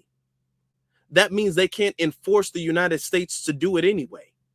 Even if they do agree with it, they can't enforce that anyway. Here's the thing though. If any country was to do that and they were to get behind what we were doing already, that would be one thing, but that's not what they're doing. They're trying to be at the tip of the spear. They're trying to be the spearheaders and the leaders of the pack and the captains of the ship for reparations that they are not owed. And what they're doing is they're including in their legislation, they're including the payments for everybody. They're including themselves into the payments for everybody. So that's the issue. Oh, well, they're introducing it to the UN. First off, it really don't need to even go there. Why? First off, because it's an American issue. America does it. So if Colombia votes yes on it, I mean, that's cool, I guess. Thank you, Colombia. But so what? And I'm not even trying to diminish that, but so what? If Colombia voted, China voted, Japan, that's great. Thank you. You all are not going to enforce that in any way. Okay? So we don't need all of that. The UN, that don't mean nothing. Okay? What Ghana is trying to do is Ghana is trying to get the world to back their version of reparations to everybody, including themselves, including Africa. Okay? When in all of their videos, even though now she's trying to explain for them, she's trying to cover for them, she cannot tell you at all why Ghana should be paid anything. And all of these videos that are raging at FBA, cursing at FBA, mad at us for messing up everything, mad at us for protesting, mad at us, none of them, not one of them, can give you any logical explanation as to why Ghana, not even just Africa, but Ghana in particular, should be paid a dime for anything. They are not owed jack. They are not owed anything. And none of they're sitting up there, well, and hold on, the Europeans, they had guns, and if they went to the other tribe would have wiped that tribe out, so their tribe had to build a castle and make people pass through the door of no return. So really wasn't their fault. It was really the Portuguese fault. Okay, fine. Fine. Let's say Ghana is not responsible for any of the willingness that they showed in slavery. Let's say that for the sake of the argument. Okay, all of the actions that they did. I want you to understand, y'all. Ghana put in the legwork. Let me say that again. Ghana put the legwork in. Let's not revise history. Ghana put the legwork in when it came to slavery. You think the Portuguese was going there building the castle, chaining people up and making people go through the tunnels and the door of no return? No. They was just on the ships ready to pull the anchor back up and take off. They weren't going in there chaining people up, no, not like that. Ghana was the one putting in the legwork to round people up. They were the ones doing that. Let's not revise history. Now, even if you want to say they're not responsible, which I don't know how you can make, I don't know how you can make that argument. But even if you want to say that, why should they be paid? How are they damaged? And this is what I'm saying. You guys are using the fact that we have the greatest plight, the greatest grievance in this world, and you guys are trying to ride our coattails. Okay? That's what you guys are trying to do. Be all like, oh, well, we're all African, so I think I need some too. No, that's not how that works. Let's get back to it because we got to debunk this. I guess something else. We're gonna bring up even more receipts. They advocated for all artifacts and documents to be returned. They advocated for an apology. They advocated for all of us. Not only that. No, they really, if you actually look at it, if you actually look at the legislation, they advocated primarily for them, for themselves, for Africa. They didn't say, they didn't even really mention the Caribbean. They mentioned CARICOM because they claim they're advocating for CARICOM too. And I've seen some Caribbeans just like that.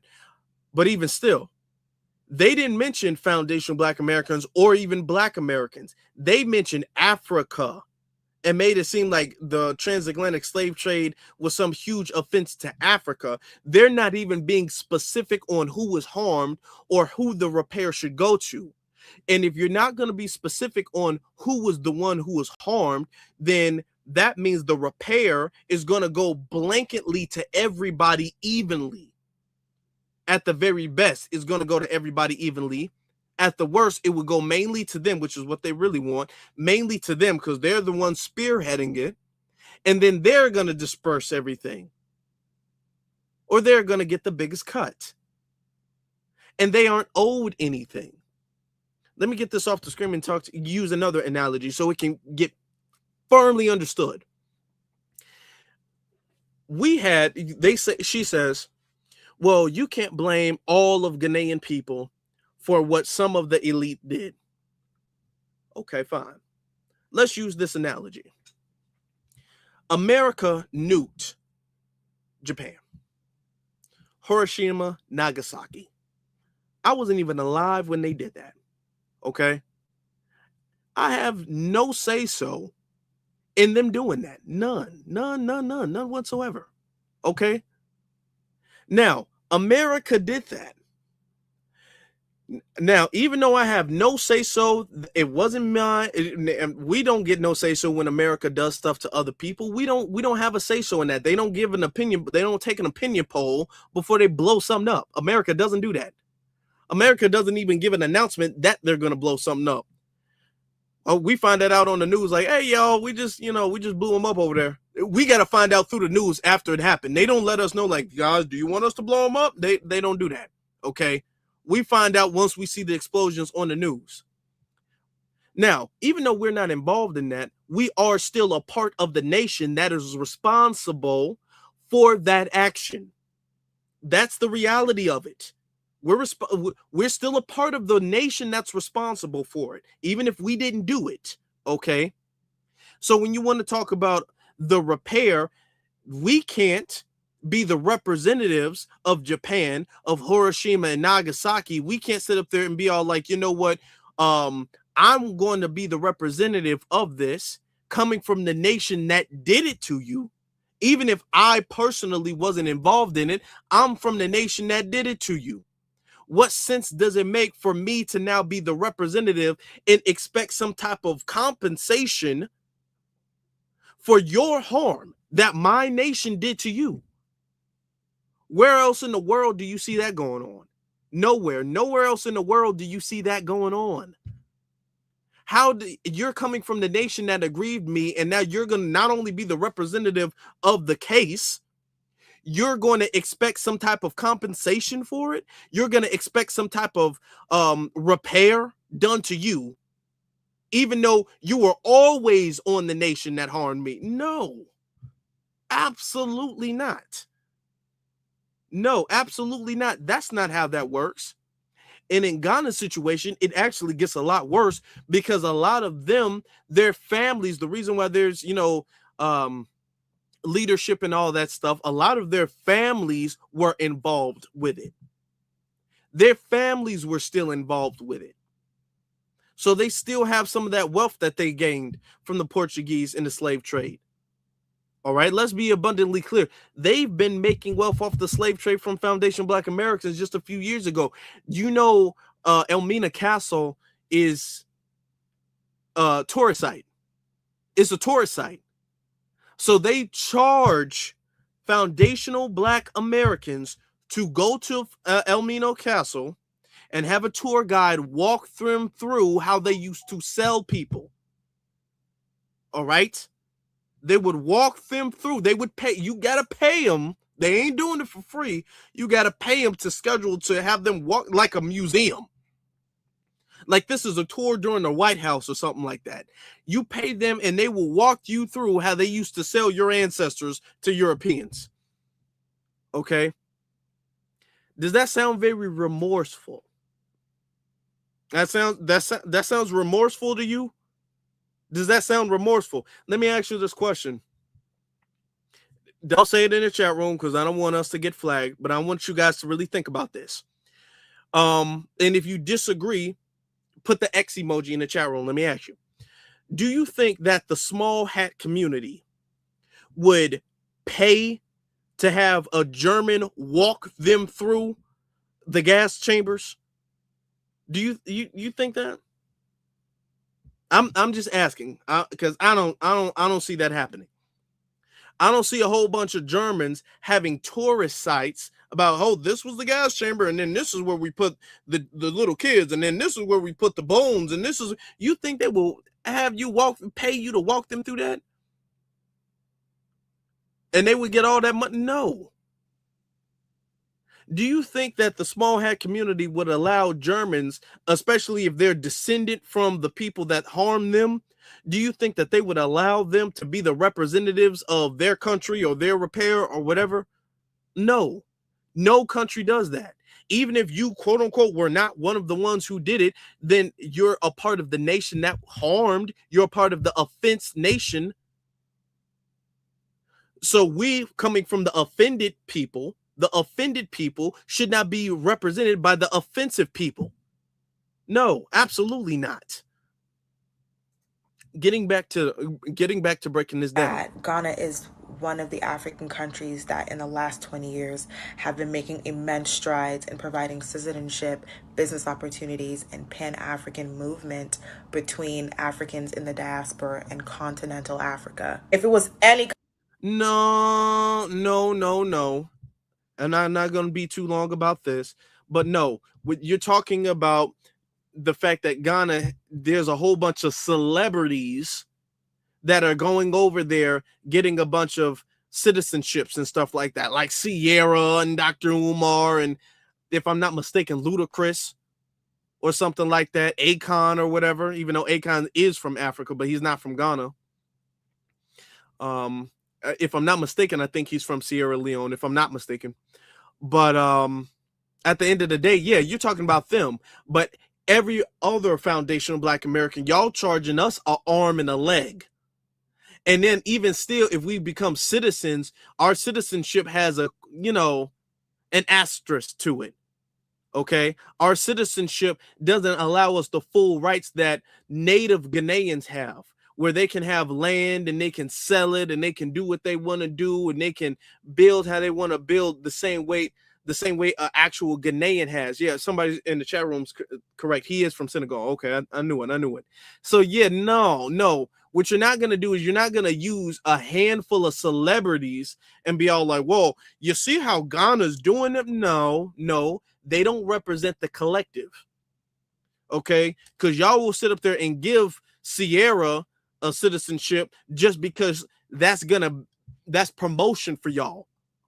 So y'all will just give her one, but over here y'all sitting up there being all like, well, you got to make $100,000 a year, and we're gonna need at least 20% of that, and then you're gonna have to come over here and you don't get no. Okay, absolutely not. So no, you're not gonna sit up there and be all like, they've been trying to make that. No, they've been trying to find a way to get money back.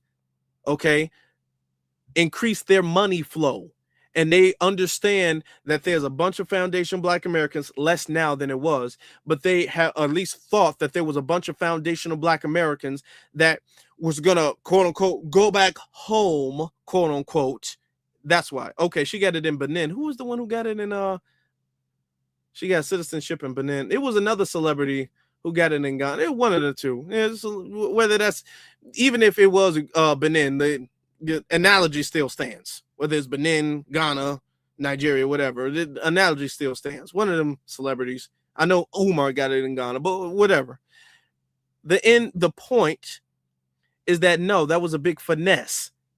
Okay, it was a big finesse that you guys did, or Ghana did, and Ghana did that because Ghana wanted money coming from America. They wanted American money. So let's be clear. All of that they've been pushing for Pan-Africanism. Didn't I just show you? I just showed you protest. These are Ghanaian people protesting because they want Nigerians who are also African out of their country. So all of that, oh no, these people are pushing Pan-Africanism. No, they not. No, they not. No, they not. No, they not. No, they not. They are absolutely not doing that. So we're not going to sit up there and play that game like, oh, yeah, they pushing Pan-Africanism. No, the Ghanaian people ain't about that. See, they'll tell that to Black Americans and have Black Americans thinking that this is some type of gateway to Wakanda. And I'm here to let you know that's not true. Country to do it, it would be them. Business opportunities and Pan-African movement between Africans in the diaspora and continental Africa. If it was any country to do it, it would be them. Talking point on Africa should not advocate for reparations is just doing the colonizers, the West. It's doing their work for them. They don't have to deny it for us because we're denying it for ourselves. Africa's pain and diaspora's pain come from the same place. Does it? Does it really? Africa's pain and the diaspora's pain come from the same place. Are we really? Are we sure? You want to put that in writing? How? Because what you guys are trying to do is conflate the crimes of colonization, which I will admit are crimes. You're trying to conflate the crimes of colonization to the crimes of slavery. And those are not the same thing. So when they come up with well, we all been through something. I mean, we all had some struggles and our people all been oppressed in some shape, form, or fashion. No. What you're not going to do is you're not going to universalize our hardship so you can get some points on the board, so you can get some one up. No, you're not going to do that. It all comes from the same place. Well, if it came from y'all selling us, then maybe. But y'all clearly don't regret that. So no, it don't all come from the same place. Y'all, it comes from the place of y'all made a bad deal. And y'all got buyer's remorse. That's the problem. We don't have no buyer's remorse. We didn't make no bad deal. Y'all made a bad deal and have buyer's remorse. And now y'all penny pinching and scheming so y'all can get a part of some reparations. That's what y'all doing. Over here, we don't have that issue. That was not our issue. Our issue was not being considered human beings, okay? Being considered objects, things. So no, it don't come from the same place. When the ship left and took an enslaved African with it, it left a family member behind. When the ships left and took Africans to do labor somewhere else, a labor market to build the kingdoms and the countries that they're from also were taken. Always think about who built the system and who. Well, if they sold them, a family member was left behind. Well, you shouldn't have been selling your family members. Y'all were selling cousins and stuff. No, y'all don't make it seem like the seller and the person who was sold are equal victims in the situation. No, they're not equal victims. The people who were put on the ship are not equally as victimized as the people who stayed on the continent. And that is some very uphill, backward ass logic for you to try to say that. Benefits from the system. I hate diaspora wars. I hate oppression Olympics. I don't know why we're doing this. Everybody should just read. The link to my Substack is in my bio, and I posted the full article on my page. Let me show y'all something. This is, shout out to my sister Tiara for sending this to me. This is an actual this is an why can I make this? Can I make this bigger or not? Hold on. Okay, hold on. Hold on for a second. I don't know if I can make this bigger for whatever reason. I'm gonna share this screen. Come on now. Sharing the screen. Don't know. I can't make this larger for some reason. Oh, there it is. Okay. It wasn't working at first. This is an actual Ghanaian doctor, a historian from Ghana. And she's going to tell the truth. You often don't hear it coming from them, but she's actually going to tell somebody. Now, this whole thing is about 40 minutes long, so I'm not going to be able to play the whole thing. But she's going to go through and talk about Ghana's participation and Africa's participation in the slave trade. There are historians who know that they participated, and they were not forced to. We got a whole bunch of Pan-African liars on here trying to revise history and make it seem like there was some type of a forced hardship and they didn't really want to do it, but they were made to do it, and we just really don't understand what they had to go through. That's not what happened at all. Talking about the African memory of this period in history and how willing are many people to talking about it and visit. Africans remember enslavement so well. The research I've done shows that I've been involved in looking at Ghana in particular from 1990. I've been to about all the 10 regions of the country, conducting interviews with chiefs, elders, state historians, old men and women, anybody who can remember something about enslavement. And it's amazing the kind of information and material I have got about it. Many of them regard enslavement as a very sensitive issue. And what I've done is that in my research, I've tried to identify with the people. And I've used some of my students in the Department of History. And I've always warned my students that I would want students who come from the area to undertake this research. I don't want somebody who is spending holidays in the area, because a lot of people regard it as so sensitive that if they don't know you, they wouldn't disclose some vital information to you. So the memory is still real. And people are very reluctant to talk about it because it brings up some kind of unpleasant memories sometimes. And I think another reason why is because there were two aspects to enslavement. Listen to what she got to say. This is very important because this defeats the whole they didn't really want to do it. Listen, then this is a Ghanaian. Okay, this is a whole Ghanaian doctor over here telling about what they really be on. Listen. In Ghana and in most Africa, there was what I'll call an internal aspect, or what people call an indigenous aspect of enslavement. And then there was an external aspect. That is enslavement between Africa and the outside world, either with the Mediterranean or Red Sea, Indian Ocean world, or with the Atlantic world.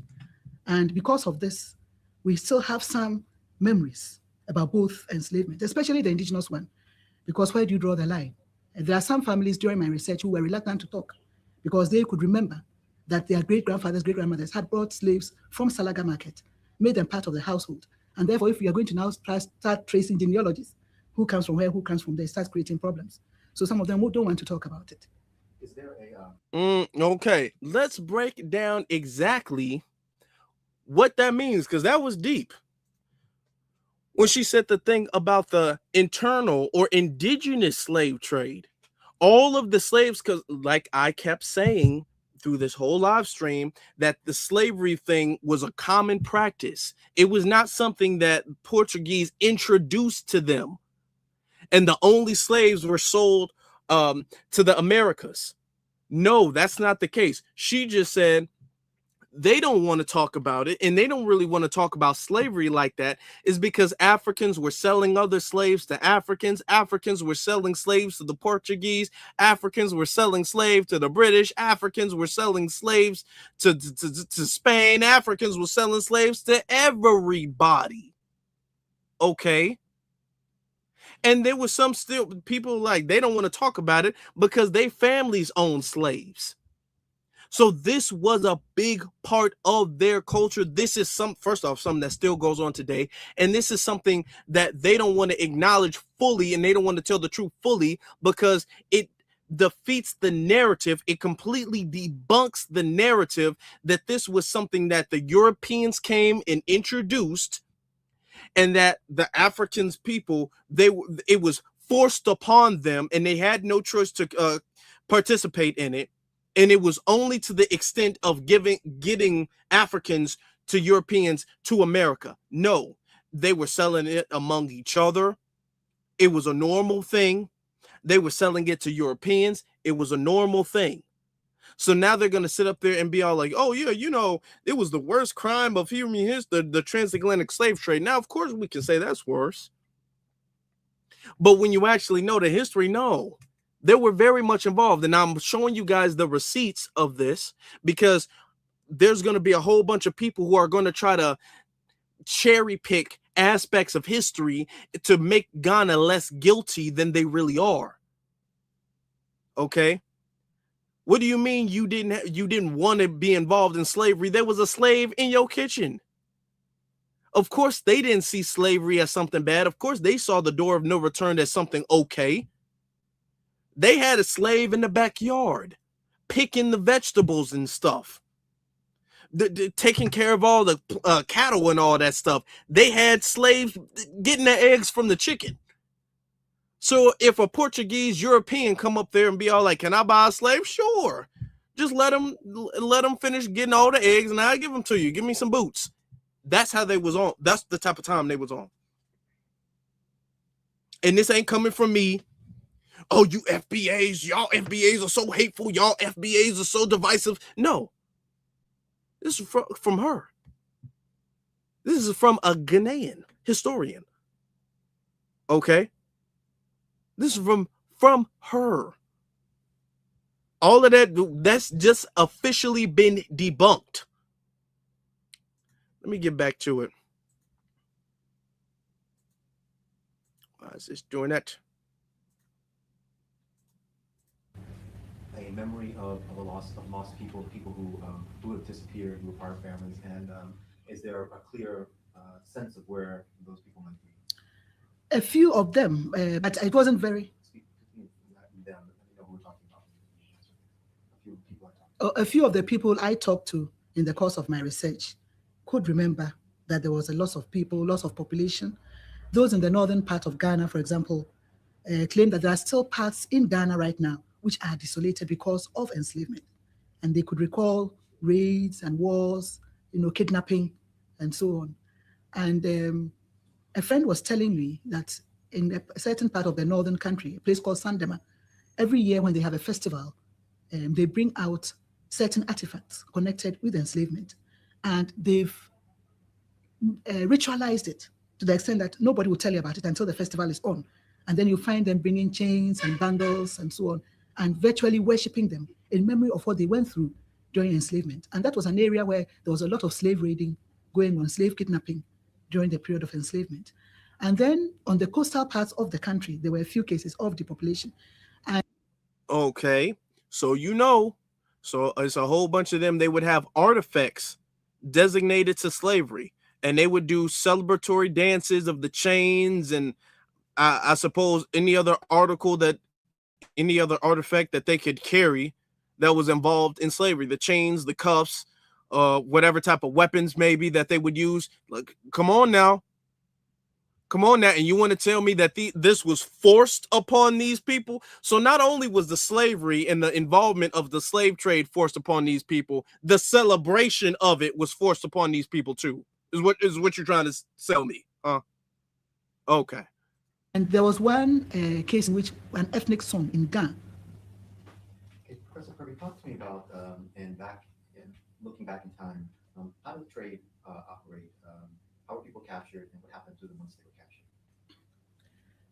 The picture of the past enslavement in Ghana or Africa is one in which you find different means of acquiring slaves. I can identify about 5 major means of acquisition. The first was through warfare, and that was really a major means of acquisition. Now, I don't think we want to enter into that debate whether the wars were fought because of enslavement or enslavement was incidental to the wars, because there's still a disagreement. But what I have found in my own research as I talk to... Okay, that's another important point. I'm trying to pause it over the important points because, first off, the whole thing is rather long. The interview's like over 40 minutes, so we're not going to play the whole thing. So I did speed it up a little bit, and I don't want people to miss. So when they talk about the wars that were going on between different tribes at that time, it's not a definite fact that the wars were going on to end slavery or to stop slavery.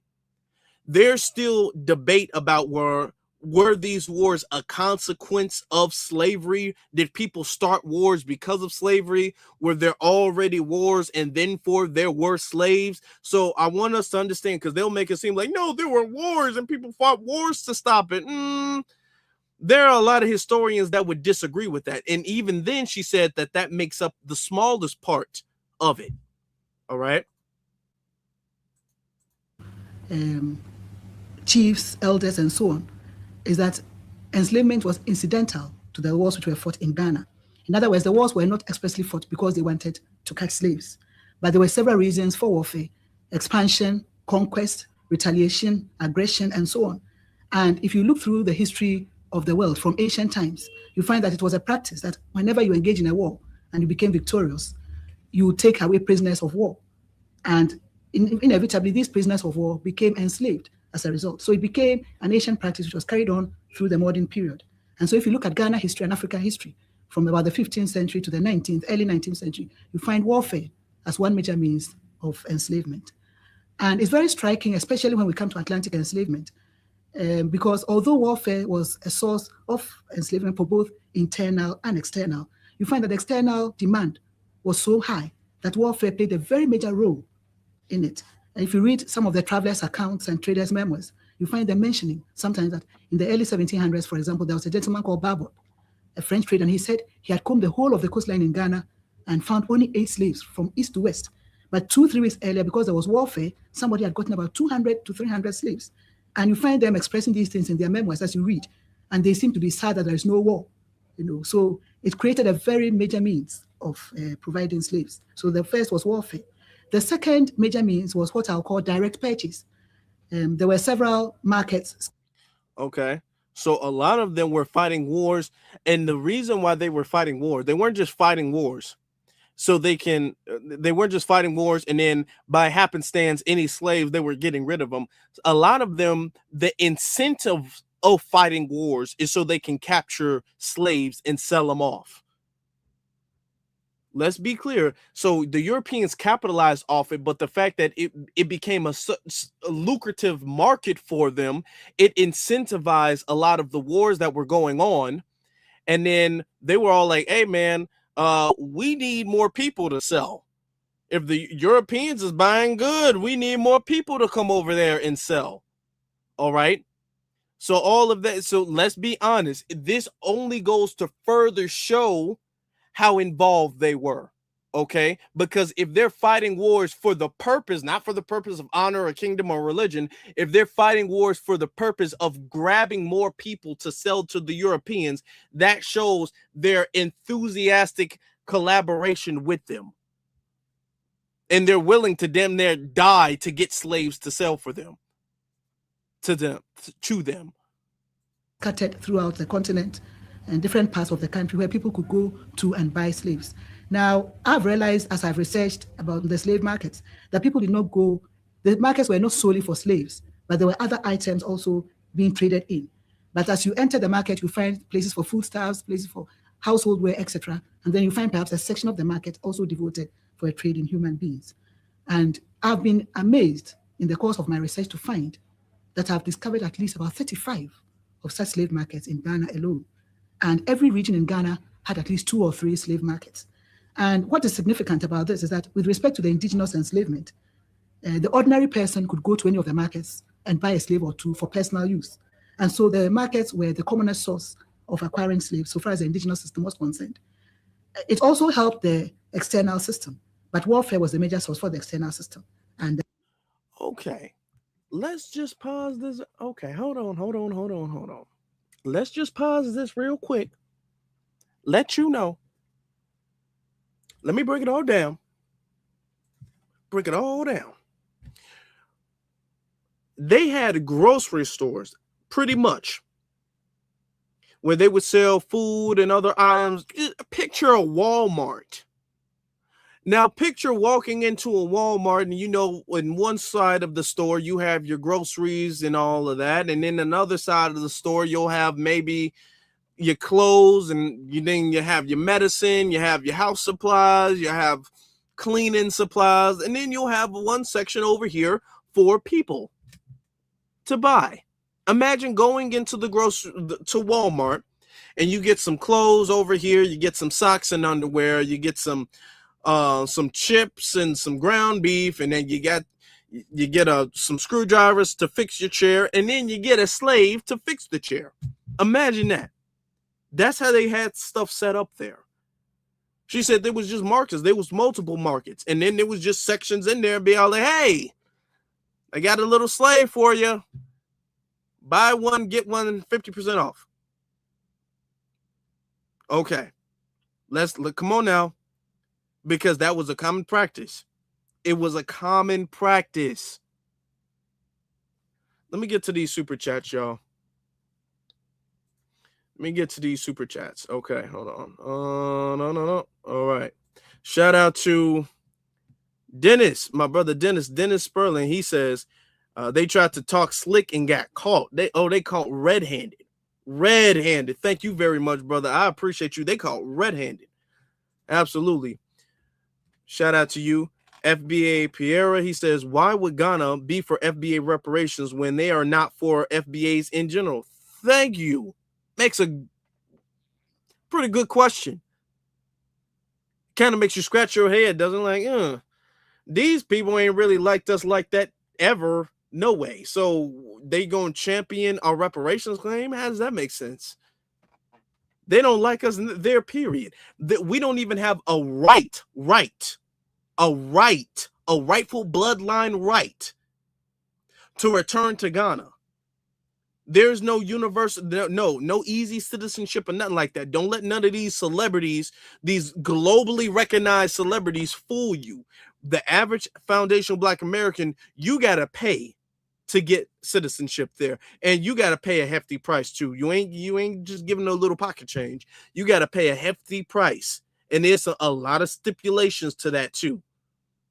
So they ain't even trying to have you come over there like that. But yet they want to be in charge of reparations? What? What does that make? Baby, it says, okay, what are FBAs organizing? What is the plan against Ghana? Let me know and I'll support. Well, right now, New York is really in charge of that. As far as the protest is going on, the resolution's already done. So they kind of waiting for the next phase. So it's kind of, the plan's already over with. They already lost. They lost the plot. With the protest and all of that, and the media not being on their side, the community not being on their side, they've already really failed. It's already really over. Despite that one resolution, which is non-binding, that resolution is not going to bring them anything, especially if the United States isn't going to agree to it. It doesn't. What does it matter if Japan agrees to the transatlantic slave trade being the worst crime in human history? It didn't have anything to do with Japan. So Japan's not going to pay anything. So, I mean, it's kind of already over with for them. But if there's anything else, I'll let the family know. I'll keep the family updated. FBA Justice says selling people are the culture of some Africans. True or not? It is true. And she's telling that. And they don't want to talk about it because some of them still have slaves. They still have slaves. Slaves are still in their house. They're still working their yards. They still have it. That practice is not taboo to them. It is still common. Maybe a little less now, but it's not no taboo thing where people would cringe at the idea. No, not at all. Not at all. Okay. Shout out to Lorraine. Lorraine says, I am, all caps, I am so proud of your generation as a 50-plus mother of 3 children who are your age. I'm so very proud of you. I'm so very proud of you. All keep going. Never quit. Oh, we never will. And shout out to you. Thank you very much. Okay. This is a team effort. We're doing this together. This movement is not with me. We are all in this, doing this together. I think we got enough of what she was talking about, because we really got the point. The point I was trying to make with bringing her up in the first place was that to show you guys how Ghana was involved in it. And it wasn't this wasn't no forced thing. It wasn't a little bit of thing. This was a thing that was going on. There were wars that were fought about it. There were people who could just pull up and buy a slave. And so this is something that they've been involved in. So when you actually think about it, the only rightful way to proceed with all of this is say, actually, Ghana, we need to analyze exactly how much you need to be paying. Ghana needs to do that. If y'all think that Ghana needs to be coughing up some reparations to Foundation Black Americans, put the money bag emoji in the chat room. Let's do a little survey right now. Now that you bring it up, and now that you put yourself, listen, when I was a kid, my parents told me not to put yourself in grown folks' business. We was going up against the United States government. Here comes Ghana, involving themselves in grown folks' business. But since you want to be in grown folks' business, okay then. Now you got a grown folks bill. We was gonna go after you anyway, but you just kind of insisted. You volunteered. You say, hey, I kind of want to pay too. Okay, fine. You in grown folks' business now. Now we need to see exactly, actually, we need to actually calculate your participation and how much that bill is going to be today. That's what we need to be doing. Since you want to be in grown folks' business so much, not only has your scheme been ruined, it's not going to go nowhere. You're not going to get any good press. Nobody of any credibility is going to advocate for you guys. When there's protests outside, it's a bad look all the way around. If I was advocating for some type of veteran, for veterans' rights or whatever the case may be, and I had a whole bunch of veterans and active service members outside of whatever protest or press conference, screaming and hollering from across the street, yelling at me, telling me to get out, telling me that they don't represent me. If I had all over social media people calling me a scammer, people cussing me out, if I had that all left and right, I'm not going to be able to do anything. You can only advocate for the people if there is collaboration between you and the people. All right. If the people are pushing you out and rejecting you, then there goes your credibility and therefore your authority to advocate for them. Even America had to bring that up. They are like, dude, y'all are distant. Y'all are vaguely distant related to the people you sold. Y'all sold people centuries and centuries ago. What are you talking? Oh, how are you going to get payback for that? And then these people are out in the street saying that they don't want you involved in the case at all. That's a terrible look. Oh, they're not getting anywhere. They won't get anywhere. They won't be able to do anything. And that's good for us. Shout out to us. Let me give us a round of applause because we deserve it. We deserve that for real.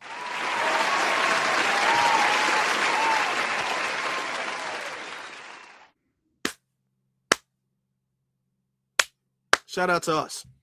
Shout out to us. Yeah, the plan is ruined. This is why a whole bunch of Pan-Africanists are crashing out. They crashing out because they wanted to be involved once they saw that the boat was rolling. Once they saw we had momentum, they wanted to get involved. Okay, you had a whole bunch of Pan-Africanists who just love Africa and all of that. They getting upset because we calling out their deity. We're calling them out. Everybody's getting called out. The truth is being told. We're being accurate. I'm bringing up historians. I'm bringing up historic records. I'm bringing up Elmina Castle. I'm not just saying something out of hate, spite, and bitter and jealousy. I'm not doing that. I would like for anybody to sit up there and make some type of response and sit up there and tell me exactly how Ghana is at all going to ask for anything. Nobody's bringing that case up. My only advice to Ghana is this. If you guys want to advocate for reparations, maybe y'all should stop selling people currently. Just a thought. maybe before you advocate for reparations, maybe before you advocate against slavery, you would think that y'all would be against it first. I just think you should do that first before you go around preaching against slavery. Okay. Maybe that shouldn't be a practice that you continue. I'm just saying. Okay. A little free PR. Okay. A little free advice, because it comes off as very hypocritical and disingenuous. Just a little free advice. Maybe you should kind of stop all that African tribalism and division and war and scamming and stuff like that before you want to be the representatives of somebody's justice claim. You can never be the representative of mine, but I'm just saying that, just in case you want to try that with somebody else, don't try it with me. But in case you want to try that with somebody else, maybe y'all should stop that nonsense y'all got going on. I don't think they're going to take my advice, though. I don't think so. But I hope y'all take my advice and hitting that like button. That's what I hope y'all. I hope y'all take that advice and hitting that like button. I hope y'all take my advice and hitting that subscribe button, hitting that notification bell, leaving a thumbs up, y'all. Leaving a thumbs up. Let's hit that thumbs up button, that like button, the notification button. Okay? Leave a comment. Let me know. Do y'all think Ghana owes? How much y'all think Ghana owes?